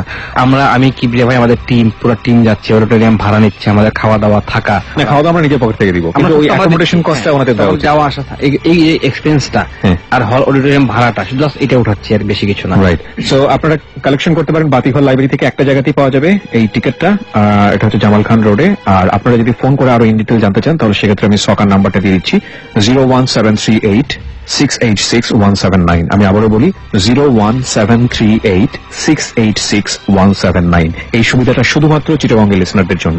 ওকে, আমরা একটা বিরতি নেব, তারপর আমাদের রেজা ভাইয়ের যেই গল্পটা বলতে চাচ্ছিলেন সেখান থেকে ফিরবো। মাত্র 4 মিনিটের বিরতি। আমন্ত্রণ জানাচ্ছি প্রিয় শ্রোতা আরো একবার। 4 মিনিট পর আপনারা শুনছেন ডরের স্পেশাল সেগমেন্ট ট্যারট কার্ড রাউন্ডে। আমি আরজি কিবরিয়া রয়েছে এবং রেজা ভাই আমাদের সঙ্গে রয়েছেন। রেজা ভাই, আমরা যে গল্পে ছিলাম, আমরা তারপরে কি হলো? আপনার আশেপাশে কেউ নাই? তারপরে বলার আগে একটা কথা বলে, এই যে মাঝখানে ব্রেক নেই, অনেকে রাগান্বিত হয়, আমি কমেন্ট দেখতে পাচ্ছি। তো এতে কিবরিয়া ভাইয়ের দোষ নাই, আমারও দোষ নাই। এটা রেডিওর যেহেতু কোম্পানি, তাদের কোম্পানির সিস্টেম যে ব্রেক নিতে হয়। এটা সবারই সিস্টেম, ইনফ্যাক্ট নইলে ইনভেস্ট হবে কিভাবে, পয়সা আসবে কোত্থেকে? তারপর আমার কাছে তখন দুনিয়াটা কেমন জানি কি, পৃথিবীটা কাছে পৃথিবীতে অন্ধকার, আমি তারা দুনিয়াতে কেউ নাই, শ্মশানটা খালি হয়ে গেছে। এই যে কলসির যে মাথাটা তোলার যে টাইমটা, বা যে মৃত লাশের মাংসপিণ্ড তোলার যে টাইমটা সর্বোচ্চ কত, 1 মিনিট। তো আমার কাছে এখানে আমি বুঝলাম পিছন দিকে তাকায় যে এখানে ঘন্টা কেটে গেছে এই কাজটা করতে। আর তখন আমি পুরা মোহের মধ্যে কি করতেছি আমি বুঝতেছিলাম। আমি হাড়িটা নিলাম, নিয়ে আমার কোনো খেয়াল নাই, আমি সাইকেলটা রেখে হাঁটা শুরু করছি। সাইকেল যখন রাখাই, আমি হাঁটতে বাসা চলে আসছি, এসে ঘুমাই গেছি বিছানায়। বলে নেই, ঈদের আগের রাত, তখন মানুষ বাসা সবাই আনন্দিত, আমি কোথায় কারো খোঁজ নাই, আব্বা আম্মা আমার প্রতি খেয়াল নাই, কারণ মজা করে রাত্রে কে কখন বাসা আসে কোনো আমাদের বাসাটা বিরাট বাসা, বিশাল বড় লোক, এটা আমি জানি। হ্যাঁ, বড় লোক না, গ্রামের বাড়ি। রেজা ভাই নিজের নামে প্রায় কয়েকশো বিঘা জমি আছে। না, এবং রেজা ভাই সেই জমির দিকে ফিরেও থাকে না। আপনাদেরকে একটা সিক্রেট ইনফরমেশন বলে দিলাম, he is very really rich man, by the way. হ্যাঁ, বলেন। তারপর আমি যে ঘুমাই গেছি, এখন স্টিল মনে আছে, ঘুমের মধ্যে আমি শুনতেছি শব্দ, বাসায় চিল্লাচিল্লি, বাসায় খুব চিল্লাচিল্লি হচ্ছে, আম্মা চিল্লাচ্ছে, আব্বা চিল্লাচ্ছে, রাব্বি কই। কিন্তু আমি বিছানায় শোয়া, তারা আমার রুমে আসতেছে, আমাকে দেখতেছে আমি কোথায়। আমি বিছানায় শোয়া, আমি কি স্বপ্নে দেখতেছি নাকি বাস্তব কোনোভাবে মনে পড়তেছে না, কিন্তু আমি দেখতেছি আমার বিছানার পাশে আব্বা আইসা বলতেছে রাব্বি কোথায়, আম্মা বলতেছে রাব্বি কোথায়, ভাইয়া বলতেছে রাব্বি কোথায়। আমি দেখতেছি আমি শুয়ে আছি, কিন্তু আমাকে দেখতেছে না। বন্ধু 2 জন আছে, 2 জন বন্ধু, ওদেরকে ডাকা আনা হলো, ওদেরকে জিজ্ঞেস করা হলো রাব্বি কোথায়, বললো রাব্বি তো আমাদের সাথে। রাব্বি আমাদের সাথে ছিল, শ্মশান ঘাটে গেছিল, ওখানে একটা লাশ পোড়াচ্ছিল, ওখানে পর থেকে রাব্বি নাই, চলে আসছে। আমি যে আমার রুমে ঘুমাইছি, আমাদের বাসায় অনেকগুলো রুম, একটা রুম আমার এখন স্পষ্ট খেয়াল আছে, এটা গোডাউন বলি আমরা, যেখানে চাল টাল থাকে, পেঁয়াজ রসুন মানে তরকারি এগুলো রাখা হয় রুমটাতে। আমি আবার দেখতেছি আমি সেই রুমে, আমি দেখতেছি আমি বিছানায়, আমি আবার দেখতেছি আমি সেই রুমে শুয়ে আছি। ওকে, আমার ঘুম ভাঙছে ভোরবেলা কেঁপে হয়, জাস্ট আজান পর পর। আমি ঘুম থেকে উঠে দেখি আমি সেই রুমটাতে, যে রুমটাতে চাল ডাল। আমি দৌড় দিয়ে বিছানায় গেলাম, তো একটা বুয়া থাকতো আমার এখন মনে আছে, বুয়াটা একটু অসুস্থ ছিল। ওই বুয়াটা আমি যখন ঘুম থেকে উঠে দেখি খাটের মধ্যে বুয়া শোয়া। বুয়া আমাকে দেখছি, কিন্তু আমি যে ঘুমাইছি, বুয়া কিছু বলেনি কাউকে। তো আমি জিজ্ঞেস করলাম, বুয়া আপনি যে আমাকে দেখছেন আমি যেখানে শুয়ে আছি নিচে, আপনি আম্মা আব্বাকে জানাইবেন না? বুয়া বলতেছে যে আমি ভাবছি তুমি শয়তানি করতেছো, শুয়ে আছো এখানে, আমি গাড়ি উঠে বলে নেই। কিন্তু এই যে খোঁজাখুঁজি করছে, আমি সব আমার কাছে মনে হয় স্বপ্ন দেখেছি। বলতেছে আম্মা কি হয়েছে, আম্মা তোমার কান্নাকাটি করে আমার ধরলো, বাবা তুই কই ছিলি, সারা রাত ধরে খুঁজলাম পাইলাম না, এই না সে না। তো আমি বলছি তুমি তাদেরকে ডাক দাও। কে বলছেন? আমি শ্মশান আমি যাই নাই। আমি বলছি শ্মশান আমি যাই নাই, আমি যদি শুনে গেছি তাহলে আমার মারবে, ছোটবেলায় মারি খাবো। তো দুই বন্ধু ডাকানো হলো আবার, যে দুই বন্ধু রাত্রেবেলা আমি স্বপ্ন দেখছি যে আম্মাকে বলতেছে, দুই বন্ধু ডাক দিল, ওরা আসলো বাসায়। তখন বুঝলাম যে রাত্রেবেলা স্বপ্ন দেখছে আম্মা দুই বন্ধুকে ডাক দিচ্ছে, আসলে ডাক দেয়া নাই, আমার স্বপ্ন ছিল। সকালবেলাটা রিয়েল ডাক দিচ্ছে, তো বলতেছে যে তোদের সাথে রাব্বি রাত্রে কোথায় ছিল? ওরা বলতেছে রাব্বিতে বলছে যে বাইরেই হয় নাই, সে তো বাসায় ছিল। আমরা বোম কিনছি, খেলনা কিনছি, সবকিছু কিনছি, রাব্বিকে আমরা ডাকছিও, 10 বার ডাকছি, রাব্বি মাঝে বেরিয়ে হয় না রাত্রেবেলা, সে বাসায় ছিল। আমি শুনেও বাক। তাহলে বিষয়টা কি দাঁড়ালো? আপনি কি স্বপ্নে দেখেছেন এগুলো নাকি? আমার কাছে এখনো এটা মিষ্টি কি বিয়ে ভাই, যেটা কি স্বপ্ন ছিল নাকি রিয়েল, শুনলে পরে বুঝতে পারবেন। ওরা বলতেছে রাব্বি মাঝে বাইরে হয় না, আমি বলতে আমি তোদের সাথে বাইরেছি, আমার মনে আছে। ওরা বলছে ইম্পসিবল। শুধু তখন যে সাইকেলটা আছে না, আমি দেখি বারান্দা সাইকেল রাখা, আমার বারান্দা সাইকেলটা রাখা, লাল রঙের সাইকেল, সামনে ফুল ছিল, আমি ছোটবেলায় সাইকেলের সামনে ফুল লাগাইতাম। ওরা কোনোভাবে মানতে নারাজ। ওরা বলছে তুই আমার সাথে যাসই নেই, তুই বাসায় ছিলি। আমি বলতেছি আমি গেছি, আমি গিয়া একটা লাশের ইয়েটা আনছি, আম্মা আসলে স্বীকার করছে আমি গেছি, আমি একটা হাড়ির মাথা আনছি এবং এটা আনছি। ওরা বলছে তুই যাস না, আমরা শিওর বিকেলে আমরা পাগল হয়েছি। তো আধা ঘন্টা চিল্লে হলো, চলে গেল সবার জায়গায়। আমি আবার সেই রুমটাতে গেলাম, যে রুমটা রাত্রেবেলা শুয়েছিলাম। চালের যে ডিব্বাটা কি বলে ভাই, চালের ডিব্বাটা খুললাম, খুলে দেখি সেই হাড়ির মাথা আর মাংসের টুকরা, এবং সেই হাড়ির মাথা এখনো আমার বাসায় সুনামগঞ্জে আছে। তারপর থেকে অনেক ঘটনা ঘটতো, অনেক কিছু ঘটতো। ওকে, সেই ঘটনাগুলো হয়তো আমরা সময় হলে শুনবো। এখন এটা আমাদের জন্য এখনো মিস্ট্রি তো অবশ্যই, এটা আমাদের জন্য মিস্ট্রি। জীবনে অনেক কিছুই ঘটে যেটা আমরা আমাদের জায়গা থেকে রিয়েলিস্টিক থিঙ্কিং এর মধ্যে আনার চেষ্টা করি, কিন্তু আনরিয়েল ওয়ার্ল্ডটাই আসলে অনেক বড়। আমি আমার ব্যাখ্যা কি দিব ওই বয়সে, যে আমি বলবো হ্যালুসিনেশন। যদি হ্যালুসিনেশন হয় তাহলে আমি ওই হাড়ির মাথাটা বাসায় কিভাবে আসলো? না, অফকোর্স মাঝখানে বলতে গেছিলাম। হ্যাঁ, মাঝখানে যেটা বলতে গিয়েছিলাম সেটা হচ্ছে ইন্ডিয়ান খুব বড় একজন যোগা গুরু, হয়তো আপনাকে আমি তার মাঝখানে আড্ডাতে বলেছিও, তার নাম সাদগুরু। আপনারা দেখবেন ওনার প্রচুর ভিডিও আছে। ওনার ইজমটাকে আমি মানি কিনা মানি না সেটা জানি না, কিন্তু ওনার কথাগুলো আমার খুব ভালো লাগে। মানে ওনার কারণ জোহরের যে র্যাপিড ফায়ার যে রাউন্ডটা হয় না, কফি উইথ কারণ, ওরকম একটা ছোট্ট একটা ভিডিও ইউটিউব থেকে আমি সেদিন দেখছিলাম কিছুদিন আগে। ওখানে ওনাকে প্রশ্ন করা হচ্ছে বিভিন্ন বিষয়ে, খুব ইন্টেলিজেন্ট প্রশ্ন, তো উনি সময় নিয়ে উত্তর দিচ্ছেন, কারণ বলতেছে যে এত দ্রুত আমার এই প্রশ্নের উত্তর দেওয়া সম্ভব না। তো ওনাকে বলছে তোমার বিগেস্ট ফেইলিওর কি তোমার লাইফে? সাদগুরু অনেকক্ষণ চিন্তা করে বলতেছে যে আমি সবকিছু লজিক্যাল ফ্রেমওয়ার্কের মধ্যে এনে দেখানোর চেষ্টা করি, কিন্তু আমার ফেইলিওরটা হচ্ছে এটাই যে মানুষকে আমি আমার জীবন দশায় কখনোই মানে চেষ্টা করে ওই জায়গাটায় নিয়ে যেতে পারবো কিনা জানি না। যারা যুক্তি দিয়ে সবকিছু বিশ্বাস করে তারা জানে না যে অযৌক্তিক পৃথিবীটা বা অযৌক্তিক ওয়ার্ল্ড, এই ওয়ার্ল্ড আসলে আমাদের আক্ষরিক অর্থে পৃথিবী না, এর বাইরে যা কিছু আছে সেটা কতটা বড়। এবং আমার লাইফের এইটাই হচ্ছে, আমরা বলি কসমিক ওয়ার্ল্ড বলি, রাইট। এবং ওনার লাইফের এইটাই হচ্ছে যে এই যুক্তিবাদী মানুষগুলোকে কোনো না কোনো ভাবে এসে এনে এই আনরিয়েল পৃথিবীটাকে দেখা। খুব ভালো কথা বলছি, চমৎকার একটা কথা। কিন্তু আমার একটা জিনিস মনে পড়লো, এখন আমরা চিটাং যাবো, আমাকে শুধু মনে করা দিবেন যে যুক্তিবাদী যারা তাদেরকে দেখাবেন, আমি তাদেরকে প্রুফ করে দিব যে আমাদের উপরে আমাদের কোনো নিয়ন্ত্রণ নাই। আমি সেটা প্রমাণে সরাসরি দেখাই দিব তাদেরকে, যারা আসবে 200 জন গেস্ট, শুধু 200 জনকে আমরা সুযোগ দিচ্ছি, 200 জনের কারো মধ্যেই তাদেরকে নিয়ন্ত্রণ করার ক্ষমতা নাই, সেটা আমি দেখাই দিব সেখানে। ঠিক আছে, ইটস আ চ্যালেঞ্জ। এবং যেটা বলছিলাম যে একটা মেইল আমি পড়তে চাই যেটা এই বিষয়টা থেকে কেন্দ্র করে, যে আসলে থেকে হ্যালুসিনেশন ছিল নাকি কি ছিল। MH ফারভেজ তা হতে পারেন, এটা পারভেজ আর উচ্চারণ, যাই হোক। হ্যালো কিবরিয়া ভাই, আমি ঢাকার গ্যান্ডারিয়ায় আমার রুমে শুয়ে আছি, হালকা ঘুম। হঠাৎ দেখলাম আমার আম্মা রুম থেকে বের হয়ে গেল, কিন্তু আম্মা গ্রামের বাড়ি। ঘটনাটা এই জন্য বলছি যে ঠিক আজ রাতে আমার আম্মুকে আমি নাকি মেরেছি, কিন্তু আমি রাতে বাসায় এসে আমার দরজা লক করে শুয়েছি, বাইরে হইনি। দয়া করে একটু জানালে ভালো হয়। এবং আমার মা সকালবেলা ঘুম থেকে উঠে আমাকে বলেছে যে তুমি তার গায়ে হাত তুলেছো ঘুমের মধ্যে উঠে। এটা ভাই লজিক আছে এটার মধ্যে। এটা লজিক আছে এবং এটাকে বিজ্ঞানের ভাষায় বলা হয় সোমনোবলিজম। আমি আবারও বলছি, রিপিট করছি, সোমনোবলিজম। এই অসুখটার নাম হচ্ছে, অনেকে বলে এটাকে স্লিপ প্যারালাইসিস, অনেকে স্লিপ ওয়াকিং। স্লিপ ওয়াকিং এটা একটা সিমটম, এবং এটার যেটা হচ্ছে সোমনোবলিজম বলে। সোমনোবলিজমের যে বিষয়টা, এটা কতটা মারাত্মক হতে পারে, এবং আপনি যদি স্টাডি করেন তাহলে দেখবেন মানুষ এরকমও হতে পারে যে ঘুমের মধ্যে উঠে খুন করে এসে সে ছুরি টুরি সবকিছু রেখে আবার ঘুমিয়ে গেছে এবং সকালবেলা উঠে বলছে সে কিছুই জানে না। ছুরি রেখে না, ছুরি ওয়াশ করে রাখবে, ওয়াশ করে পরিষ্কার করে একদম ক্লিন অ্যান্ড ক্লিন। আমেরিকায় করছে, রাশিয়ায় করছে, অনেক আছে এবং ইন্ডিয়াতেও দেখবেন বিভিন্ন এই যে ভূতের যে গল্প ফল্প হয় সেগুলোর মধ্যে এগুলো, এই বিষয়গুলো, এই টার্মগুলো ইউজ করে। আসলে আমরা যে জীবনে যেটা ঘটে সেটাকে একটু রং চং দিয়ে নাটকে বিভিন্ন জায়গাতে একটু বড় করে উপস্থাপন করা হয়। যেমন আরেকটা এক্সাম্পল দিই এই মেইলের রেফারেন্সে, আমরা যেটাকে বলি ব্রেইন কন্ট্রোল, যেটাকে বলি মাইন্ড গেম। লাইক বিষয়টা হচ্ছে এরকম যে আপনি মস্তিষ্ক দিয়েই হাত দিয়ে কোনো কিছু না ধরে অনেক কিছু বস্তু কন্ট্রোল করতে পারবেন, নাড়াচাড়া করাতে পারবেন। এটাকে বলা হচ্ছে মাইন্ড কন্ট্রোল। এইটাকে ইউজ করা হয়েছে হচ্ছে আপনার ম্যাট্রিক্স ছবিতে। নিওর কাছে যখন ফিউচার, হ্যাঁ, লিভিং ইন ফিউচার, মানে যখন গুলিগুলো আসতেছে তখন সে হাত দিয়ে আটকায় দিচ্ছে, সে মুভ করতেছে, গুলিগুলো ফালা দিচ্ছে, তো গুলি ফেলে যাচ্ছে। এটা হচ্ছে হয়তো ওই ছোট জিনিসটা জানতে পেরেছে সায়েন্স, সেটাকে যখন মুভিতে নিয়েছে সেটাকে অনেক বড় করে এক্সপোজ করেছে।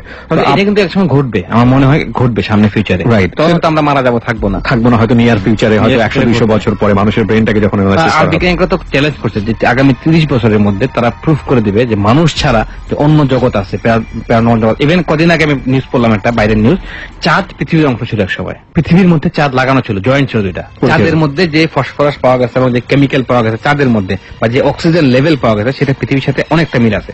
চাঁদের যে অ্যামিবা গুলো পাওয়া গেছে, পানির যে একটা এন্ডিং যে কেমিক্যালটা ছিল, সেটা পৃথিবীর পানির সাথে অনেকাংশে মিলে যায়।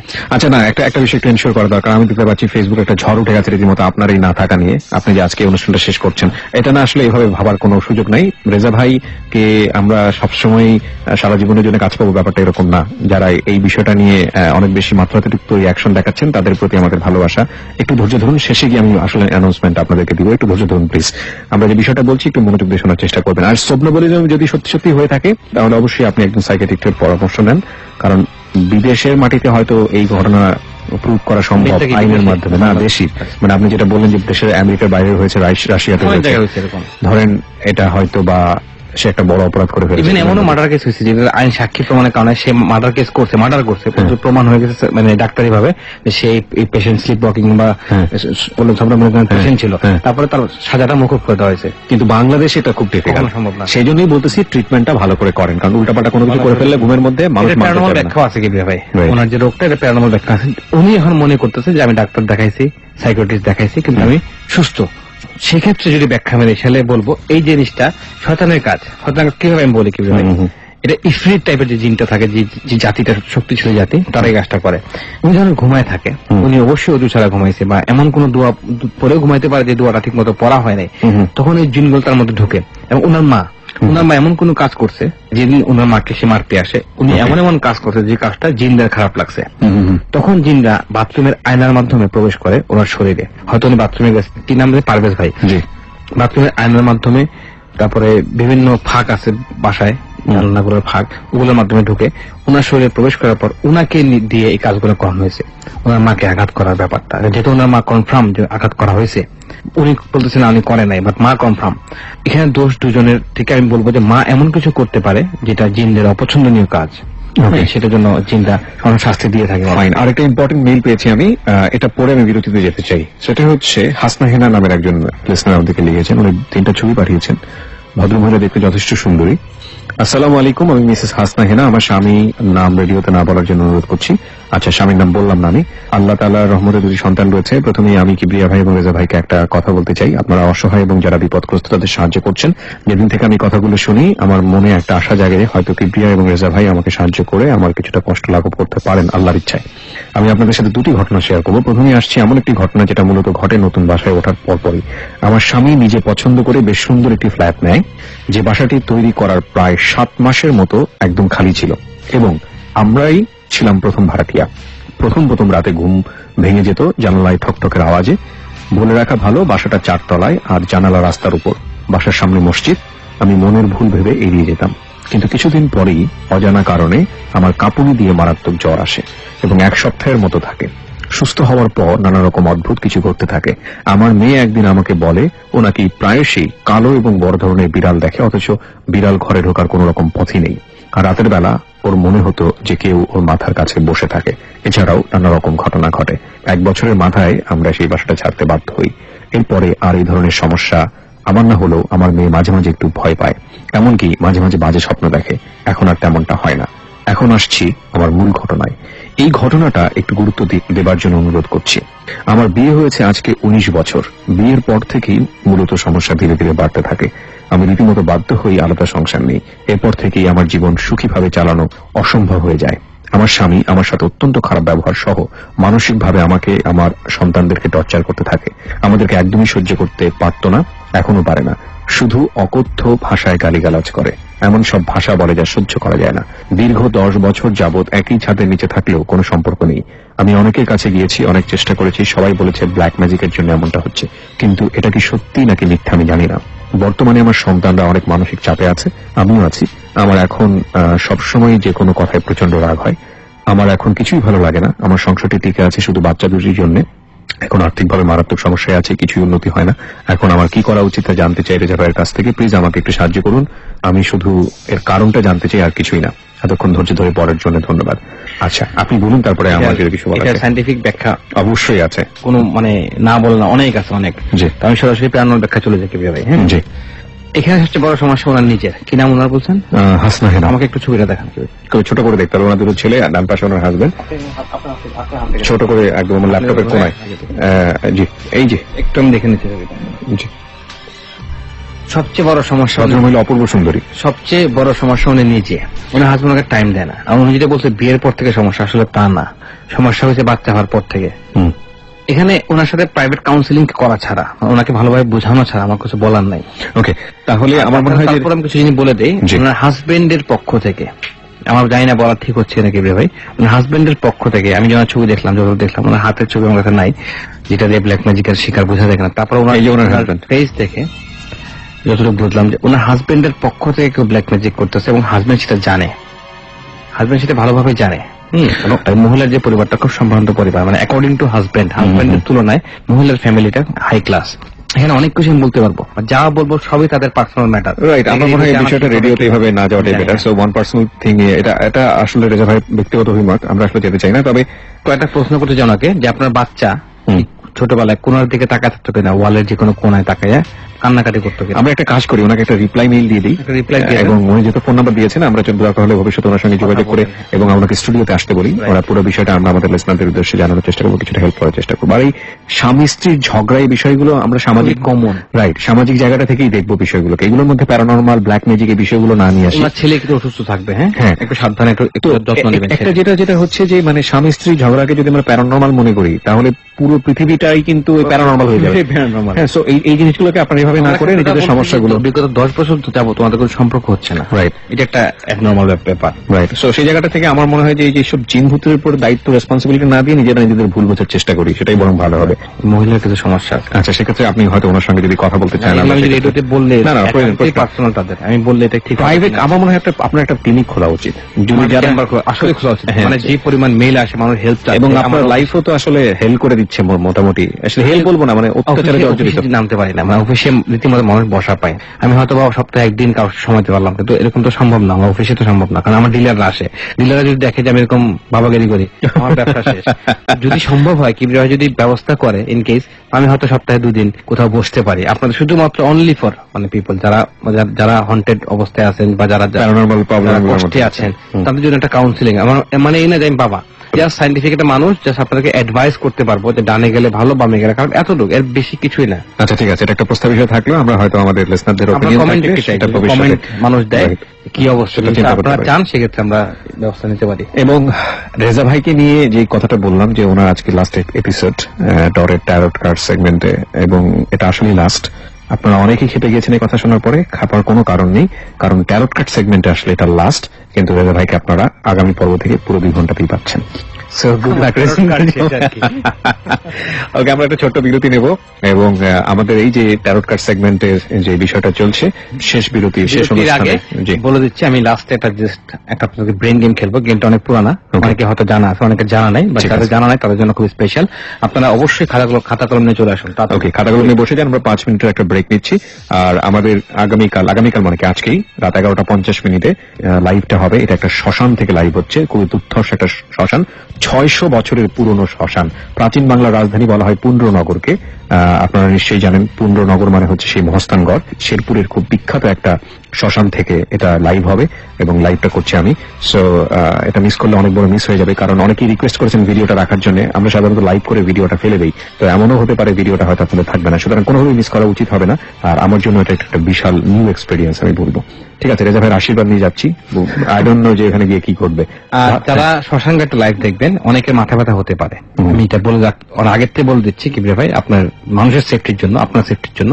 যারা শ্মশান ঘাট নিয়ে ভিডিও যারা দেখে বা শ্মশান ঘাট নিয়ে যারা হন্টিং কোনো কিছু হয়, অনেক দেশে হয়েছে অলরেডি, আমেরিকাতে হয়েছে কদিন আগে, অনেকে মারাও গেছে দেখার পর।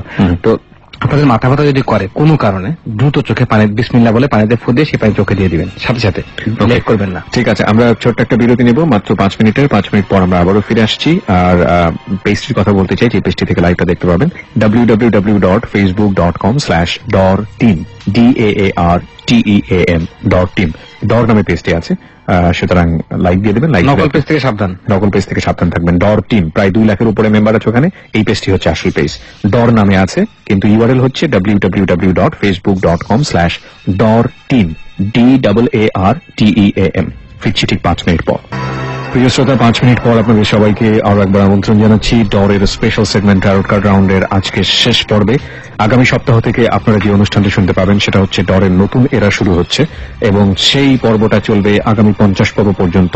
ডর নামেই থাকছে আমাদের অনুষ্ঠানটি, কিন্তু নতুন পিরিয়ডকে আমরা বলছি এক্লিপস, ডর এক্লিপস। মানেটা বুঝাই দেন। এক্লিপস মানে হচ্ছে সূর্যগ্রহণ। আপনারা নিশ্চয়ই সূর্যগ্রহণের ছবি দেখেছেন। কেন আমাদের এই নামটি সূর্যগ্রহণ বা এই পার্টটাকে আমরা কেন এই হিসেবে বর্ণনা করলাম, সেটার একটা সুন্দর ব্যাখ্যা আমরা আমাদের অনুষ্ঠানের প্রথমে দিয়ে নিব, আগামী পর্বতে দিয়ে নিব।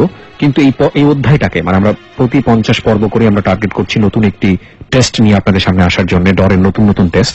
আমরা এই অধ্যায়টাকে বলছি ডর এক্লিপস, এবং এই এক্লিপসে অনেক কিছু থাকবে। সবচেয়ে বড় কথা হচ্ছে রেজা ভাইকে আপনারা এখানে যেভাবে পেয়েছেন, রেজা ভাইকে আপনারা একটু ভিন্নভাবে পাবেন এখানে। এবং আমরা পুরো অনুষ্ঠান জুড়ে আমি এবং রেজা ভাই দুজনেই থাকছি, এবং অ্যাজ ইউজুয়াল যে অনুষ্ঠানের যে সেগমেন্টগুলো পপুলার হয়েছে, খুব বিশেষ করে হন্টেড প্রেস ভিত্তিক ফেসবুক লাইভগুলো, এগুলো থাকবে। বাকি সবকিছুর জন্য, নতুন বিষয়গুলোর জন্য আপনারা 150তম পর্ব থেকে অপেক্ষা করুন। যে জিনিসটা আপনারা খুব বেশি চাচ্ছিলেন, স্টোরি বেস করা বা অন্যান্য বিষয়গুলো, সবকিছু আমরা রাখার চেষ্টা করছি, এবং আপনাদের ওপিনিয়ন নেওয়া হবে। যদি কোনো বিষয়ে আপনারা সুচিন্তিত মতামত দিতে চান, সেটা আমরা অবশ্যই আমাদের পেজ থেকে নিব। রেজা ভাই, আপনি বোধহয় একটা কোনো ব্রেন ট্রিক বা কোনো কিছু করতে চান? যেহেতু আজকাল হচ্ছে ব্রেন নিয়ে, আমার ছোটবেলা থেকে প্র্যাকটিস প্যারানর্মাল জগৎ এবং ব্রেন, আমি যতটুকু পারি ব্রেনের উপরে আমি মানে প্রেশার দিয়ে কাজ করি। যতক্ষণ আমি এখন কথা বলবো ততক্ষণ শুধু শুনবেন আপনারা, জাস্ট মনোযোগ দিয়ে শুনবেন, আর অন্য কোনো দিকে ব্রেনটা ইউজ করবেন না, জাস্ট আমার কথা শুনেন। ওকে। যারা খাতা কলম নিয়ে আসছেন, কি আপনি নিজেও করতে পারেন, জিনিসটাকে ট্রাই করে দেখেন। ওকে, হ্যাঁ, যারা খাতা কলম নিয়ে আসছেন তারা রেডি হন, আর যারা খাতা কলম নিয়ে আসেন নাই তারাও রেডি হন। ওনারা রিপ্লাই জানাবে কোথায়? ফেসবুকে জানাবে রিপ্লাই। আচ্ছা, ঠিক আছে, আমরা একটা স্ট্যাটাস দিয়ে দিচ্ছি ফেসবুকে, ওই স্ট্যাটাসের উপরে আপনারা রিপ্লাই জানাবেন। আমার তো লেটার দেওয়া হয়ে গেছে, নতুন স্ট্যাটাসে একটা দিতে পারি আমরা, কারণ এর উপরে আলাদা করে। হ্যাঁ, ওকে। আপনারা যে কোনো একটা অ্যামাউন্ট চিন্তা করেন, 1 টাকা 2 টাকা 3 টাকা টাকা, মানে এটা কি ছোট অ্যামাউন্ট? 0 থেকে 9 এর মধ্যে হতে হবে? 0 থেকে কোনো অ্যামাউন্ট হয় না, 1 থেকে না আনলিমিটেড। আপনি 1 কোটি চিন্তা করেন, সমস্যা নেই, বাট ছোট চিন্তা করলে আপনার জন্য সুবিধা হবে। এখানে যোগ বিয়োগের ব্যাপার আছে, এই জন্য ছোট চিন্তা করলে আপনার জন্য সুবিধা হবে। চিন্তা করলাম 1 টাকা 2 টাকা 5 টাকা যত ইচ্ছা। আচ্ছা, এখন খুব মনোযোগ দিয়ে শুনেন। আমি প্রথম বলেছি গেমটা অনেক পুরাতন, কিন্তু অনেকে জানেন না, তাদের জন্য এটা। এখানে লক্ষ লক্ষ মানুষ সেম চিন্তা করে নাই, অবশ্যই তারা ভিন্ন চিন্তা করছে। ঠিক ততটুক অ্যামাউন্ট, মনোযোগ দিয়ে শুনেন, যত অ্যামাউন্ট আপনারা চিন্তা করছেন ঠিক ততটুক অ্যামাউন্ট আপনার বন্ধুর কাছ থেকে নেন, মনে মনে নিবেন, মনে মনে, বাস্তবে না। ধরেন আপনি চুজ করলেন 5 টাকা, আপনি বন্ধুর কাছ থেকে 5 টাকা নেবেন, ঠিক এরকম। তো যে অ্যামাউন্ট আপনি চিন্তা করছেন মনে মনে, ঠিক তত টাকা আপনি বন্ধুর কাছ থেকে নেন, নিয়ে যোগ করেন। যেটা আমি চিন্তা করেছি সেই অ্যামাউন্টে বন্ধুর কাছ থেকে তত টাকাই বন্ধুর কাছ থেকে নিয়ে 2টা যোগ করেন, 2টা অ্যামাউন্ট যোগ করেন। ওকে। যাদের খাতা কলম নাই মনে মনে করেন, যাদের খাতা কলম আছে খাতা লিখে লিখে করেন। আমার কাছ থেকে 8 টাকা নেন। ওকে। সবাই, এভরিওয়ান, লক্ষ লক্ষ মানুষ যারা শুনতেছেন সবাই এখন সব একত্র করেন, সব টাকা একত্র করেন, বন্ধুর টাকা, আপনার মনের টাকা, আমার কাছ থেকে যে টাকা নিয়েছেন সব একত্র করেন, করে যোগ করেন। যে টাকাটা হয়েছে ফাইনাল, সেটার অর্ধেক আপনি গরিব দুঃখীকে দিয়ে দেন। দিয়ে দিয়েছি। গরিব দুঃখীকে দেওয়ার পরে যে টাকাটা আপনার কাছে আছে, সেই টাকা থেকে এই যে আপনি আপনার বন্ধুর কাছ থেকে টাকা নিয়ে আসছিলেন, সেটা বন্ধুকে ফেরত দিয়ে দেন। দিলাম। যোগ বিয়োগে ভুল করবেন না, ভুল করলে কিন্তু হবে না। আচ্ছা, এখন আপনার কাছে একটা অবশিষ্ট টাকা রয়ে গেছে, ওই টাকাটা মনে রাখেন। জাস্ট যে টাকাটা আপনার কাছে এখন আছে, সেই টাকাটা চোখ বন্ধ করে নাম্বারটা চিন্তা করেন, আমাকে বলবেন না, রেডিওতে বলবেন না, কারণ বললে হয়তো আমি শুনে ফেলতে পারি। তো জাস্ট চোখ বন্ধ করে আপনার মাথায় নাম্বারটা রাখেন, লাস্ট যে টাকাটা আপনার কাছে রয়ে গেছে। এখন যে নাম্বারটা আপনার কাছে আছে 1 2 3 4 5 6 7 8 9 10 যতই হোক, যদি আপনার অ্যামাউন্ট যেটা অবশিষ্ট রয়ে গেছে লাস্ট, যদি 1 হয় খাতাতে A লিখবেন, যদি সেটা 2 হয় সেটা B লিখবেন, যদি 3 হয় সেটা C লিখবেন, 4 হলে D লিখবেন, 5 হলে E লিখবেন। ঠিকই ভাবে ব্যাপারটা বুঝতে পারছেন? জাস্ট খাতার মধ্যে আপনার according to your amount last যেটা রয়ে গেছে সেটার সাথে অ্যালফাবেট মিলান। যদি 2 হয় B লিখবেন, 3 যদি হয় C লিখবেন, D হলে 4 হলে D লিখবেন, 5 হলে E, যদি 26 হয় তাহলে Z হবে। ঠিক এরকম শুধু ABCD EFG এর মধ্যে যেটা আপনার মধ্যে মিলছে সেটা মনে রাখেন। মনে আছে সবার? কার কত ছিল 1 2 3 4 5 6 কত ছিল ভুলে যান, ABCD EFG এর মধ্যে যেটা আছে সেটা মনে রাখেন। ওকে, তো আপনারা অ্যালফাবেট পেয়ে গেছেন অলরেডি। অ্যালফাবেট সবাই পেয়ে গেছেন, এক একজন অ্যালফাবেট এক এক রকম, বিভিন্ন অ্যালফাবেট আপনারা পেয়ে গেছেন।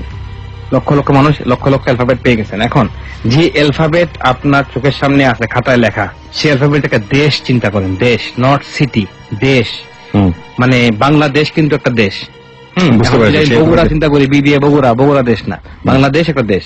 তো দেশ চিন্তা করেন, দেশ যাদের জন্য কঠিন লাগতেছে তারা একটু চিন্তা করেন বা গুগল সার্চ করেন যে কি দেশ হতে পারে, দেশ চিন্তা করেন খুব দ্রুত।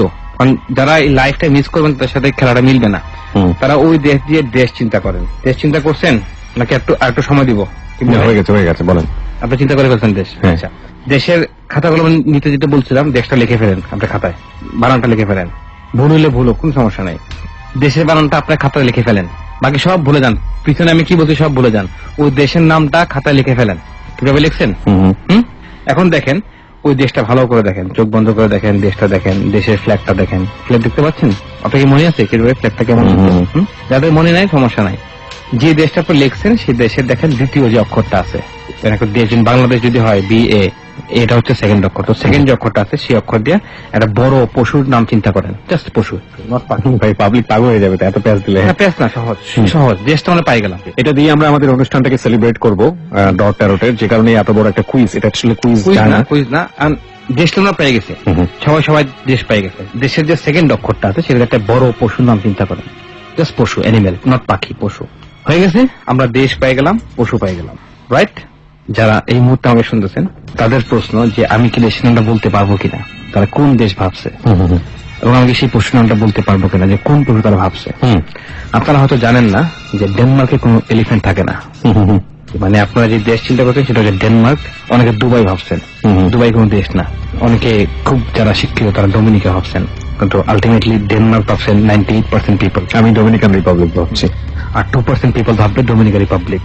আর যারা দেশ সম্পর্কে জ্ঞান নেই তারা দুবাই ভাববে। বাই দ্য ওয়ে, যে ট্রিকটা রেজা ভাই এখানে করলেন এটা খুবই যে একেবারে আনকমন ট্রিক তা কিন্তু না, এটা ওয়ার্ল্ড ফেমাস ট্রিক। বাট এটা কিভাবে হয় সেটার একটা ব্যাখ্যা আপনারা চাইতে পারেন, সেটা আমরা ফেসবুক অনেক সময় আপনাদেরকে দিয়ে বোঝাবো। সো রেজা ভাই, আমরা আজকে শেষ করতে চাই কারণ আমাদের টাইম ওভার। অনেকে ট্রিকটা নাকি বুঝে নাই, এবং মানে ক্যাম্প কিভাবে হয় এটা লাগাই দিচ্ছেন। রাইট, আমরা শেষ বেলাতে আপনাদেরকে শুধু একটা কথাই বলতে চাই, আমাদের জন্য, বিশেষ করে আমার জন্য খুব বড় একটা এক্সপেরিমেন্ট ছিল এই ডরে 35 পর্ব পর্যন্ত ট্যারট কার্ড নিয়ে। আমি একেবারে চোখ বন্ধ করে, মানে কোনো পরিকল্পনা না করি, আমার কাছে মনে হচ্ছে this man is interesting man. যেহেতু সে আমার কাছে ইন্টারেস্টিং, তাকে যদি সুন্দরভাবে উপস্থাপন করা যায় তাহলে আমাদের লিসনারদের কাছেও সে ইন্টারেস্টেড হতে পারে। তো সেই জায়গা থেকে we got huge response and thanks to all my listeners, all my haters, all my যারা ক্রিটিসিজম করেন তাদের সবাইকে, কারণ সবাই ইম্পর্টেন্ট। ইন্দুকের বাসী আমি সবার চেয়ে ভালো, যুগ জনমের বন্ধু আমার আধার ঘরের আলো, সবাই মরে ছাড়তে পারে বন্ধু যারা আছে, নিন্দুক সে ছায়ার মতো থাকবে পাশে পাশে। সুতরাং সেই অর্থে নিন্দুক হচ্ছে আমাদের সবচেয়ে ভালো বন্ধু। তো আপনাদের সবাইকে স্পেশালি থ্যাঙ্কস, রেজা ভাইকে থ্যাঙ্কস। 150তম পর্ব থেকে আমাদের নতুন চ্যালেঞ্জ ডর এক্লিপস, এবং আশা করছি আপনারা আমাদের সাথে থাকবেন। আপনি বলেন শেষ পর্যন্ত। আমার শেষ কথা এটাই যে আমি এই 32টা পর্ব আপনাদের সাথে ছিলাম এক ট্যারট কার্ড রিডার হিসাবে। আমি ট্যারট কার্ড রিডার থাকবো আজীবন। তো আমি আমার সবচেয়ে পছন্দ হচ্ছে কিবরিয়া ভাই, যার জন্য আমি প্রোগ্রামটা করি। তারপরে পছন্দ হচ্ছেন আপনারা। আপনাদেরকে অনেক ভালোবাসি। 150 পর্ব থেকে কি হবে আমি আসলে নিজেও জানি না এখন পর্যন্ত। আমি নিজেও জানি না আমার সাথে কি অত্যাচার করা হবে আমি জানি না। তো আমি চাই আপনাদের ভালোবাসা, এবং আমরা চাই যে আপনারা আমাদেরকে ভালোবাসেন, এটি আমার চাওয়া, আর কিছু নয়। So every time please remember ডর মানে ভয়। অনেক ভালো থাকুন, সুতরাং আমরা এখান থেকে বের হবো না। আজকে রাত্রে 11:50 দেখা হচ্ছে সবার সাথে। ইয়েস, 100 প্লেস থেকে ভয়াবহ রকমের পুরনো একটা শ্মশান ঘাট থেকে। অনেক ভালো থাকুন, শুভরাত্রি।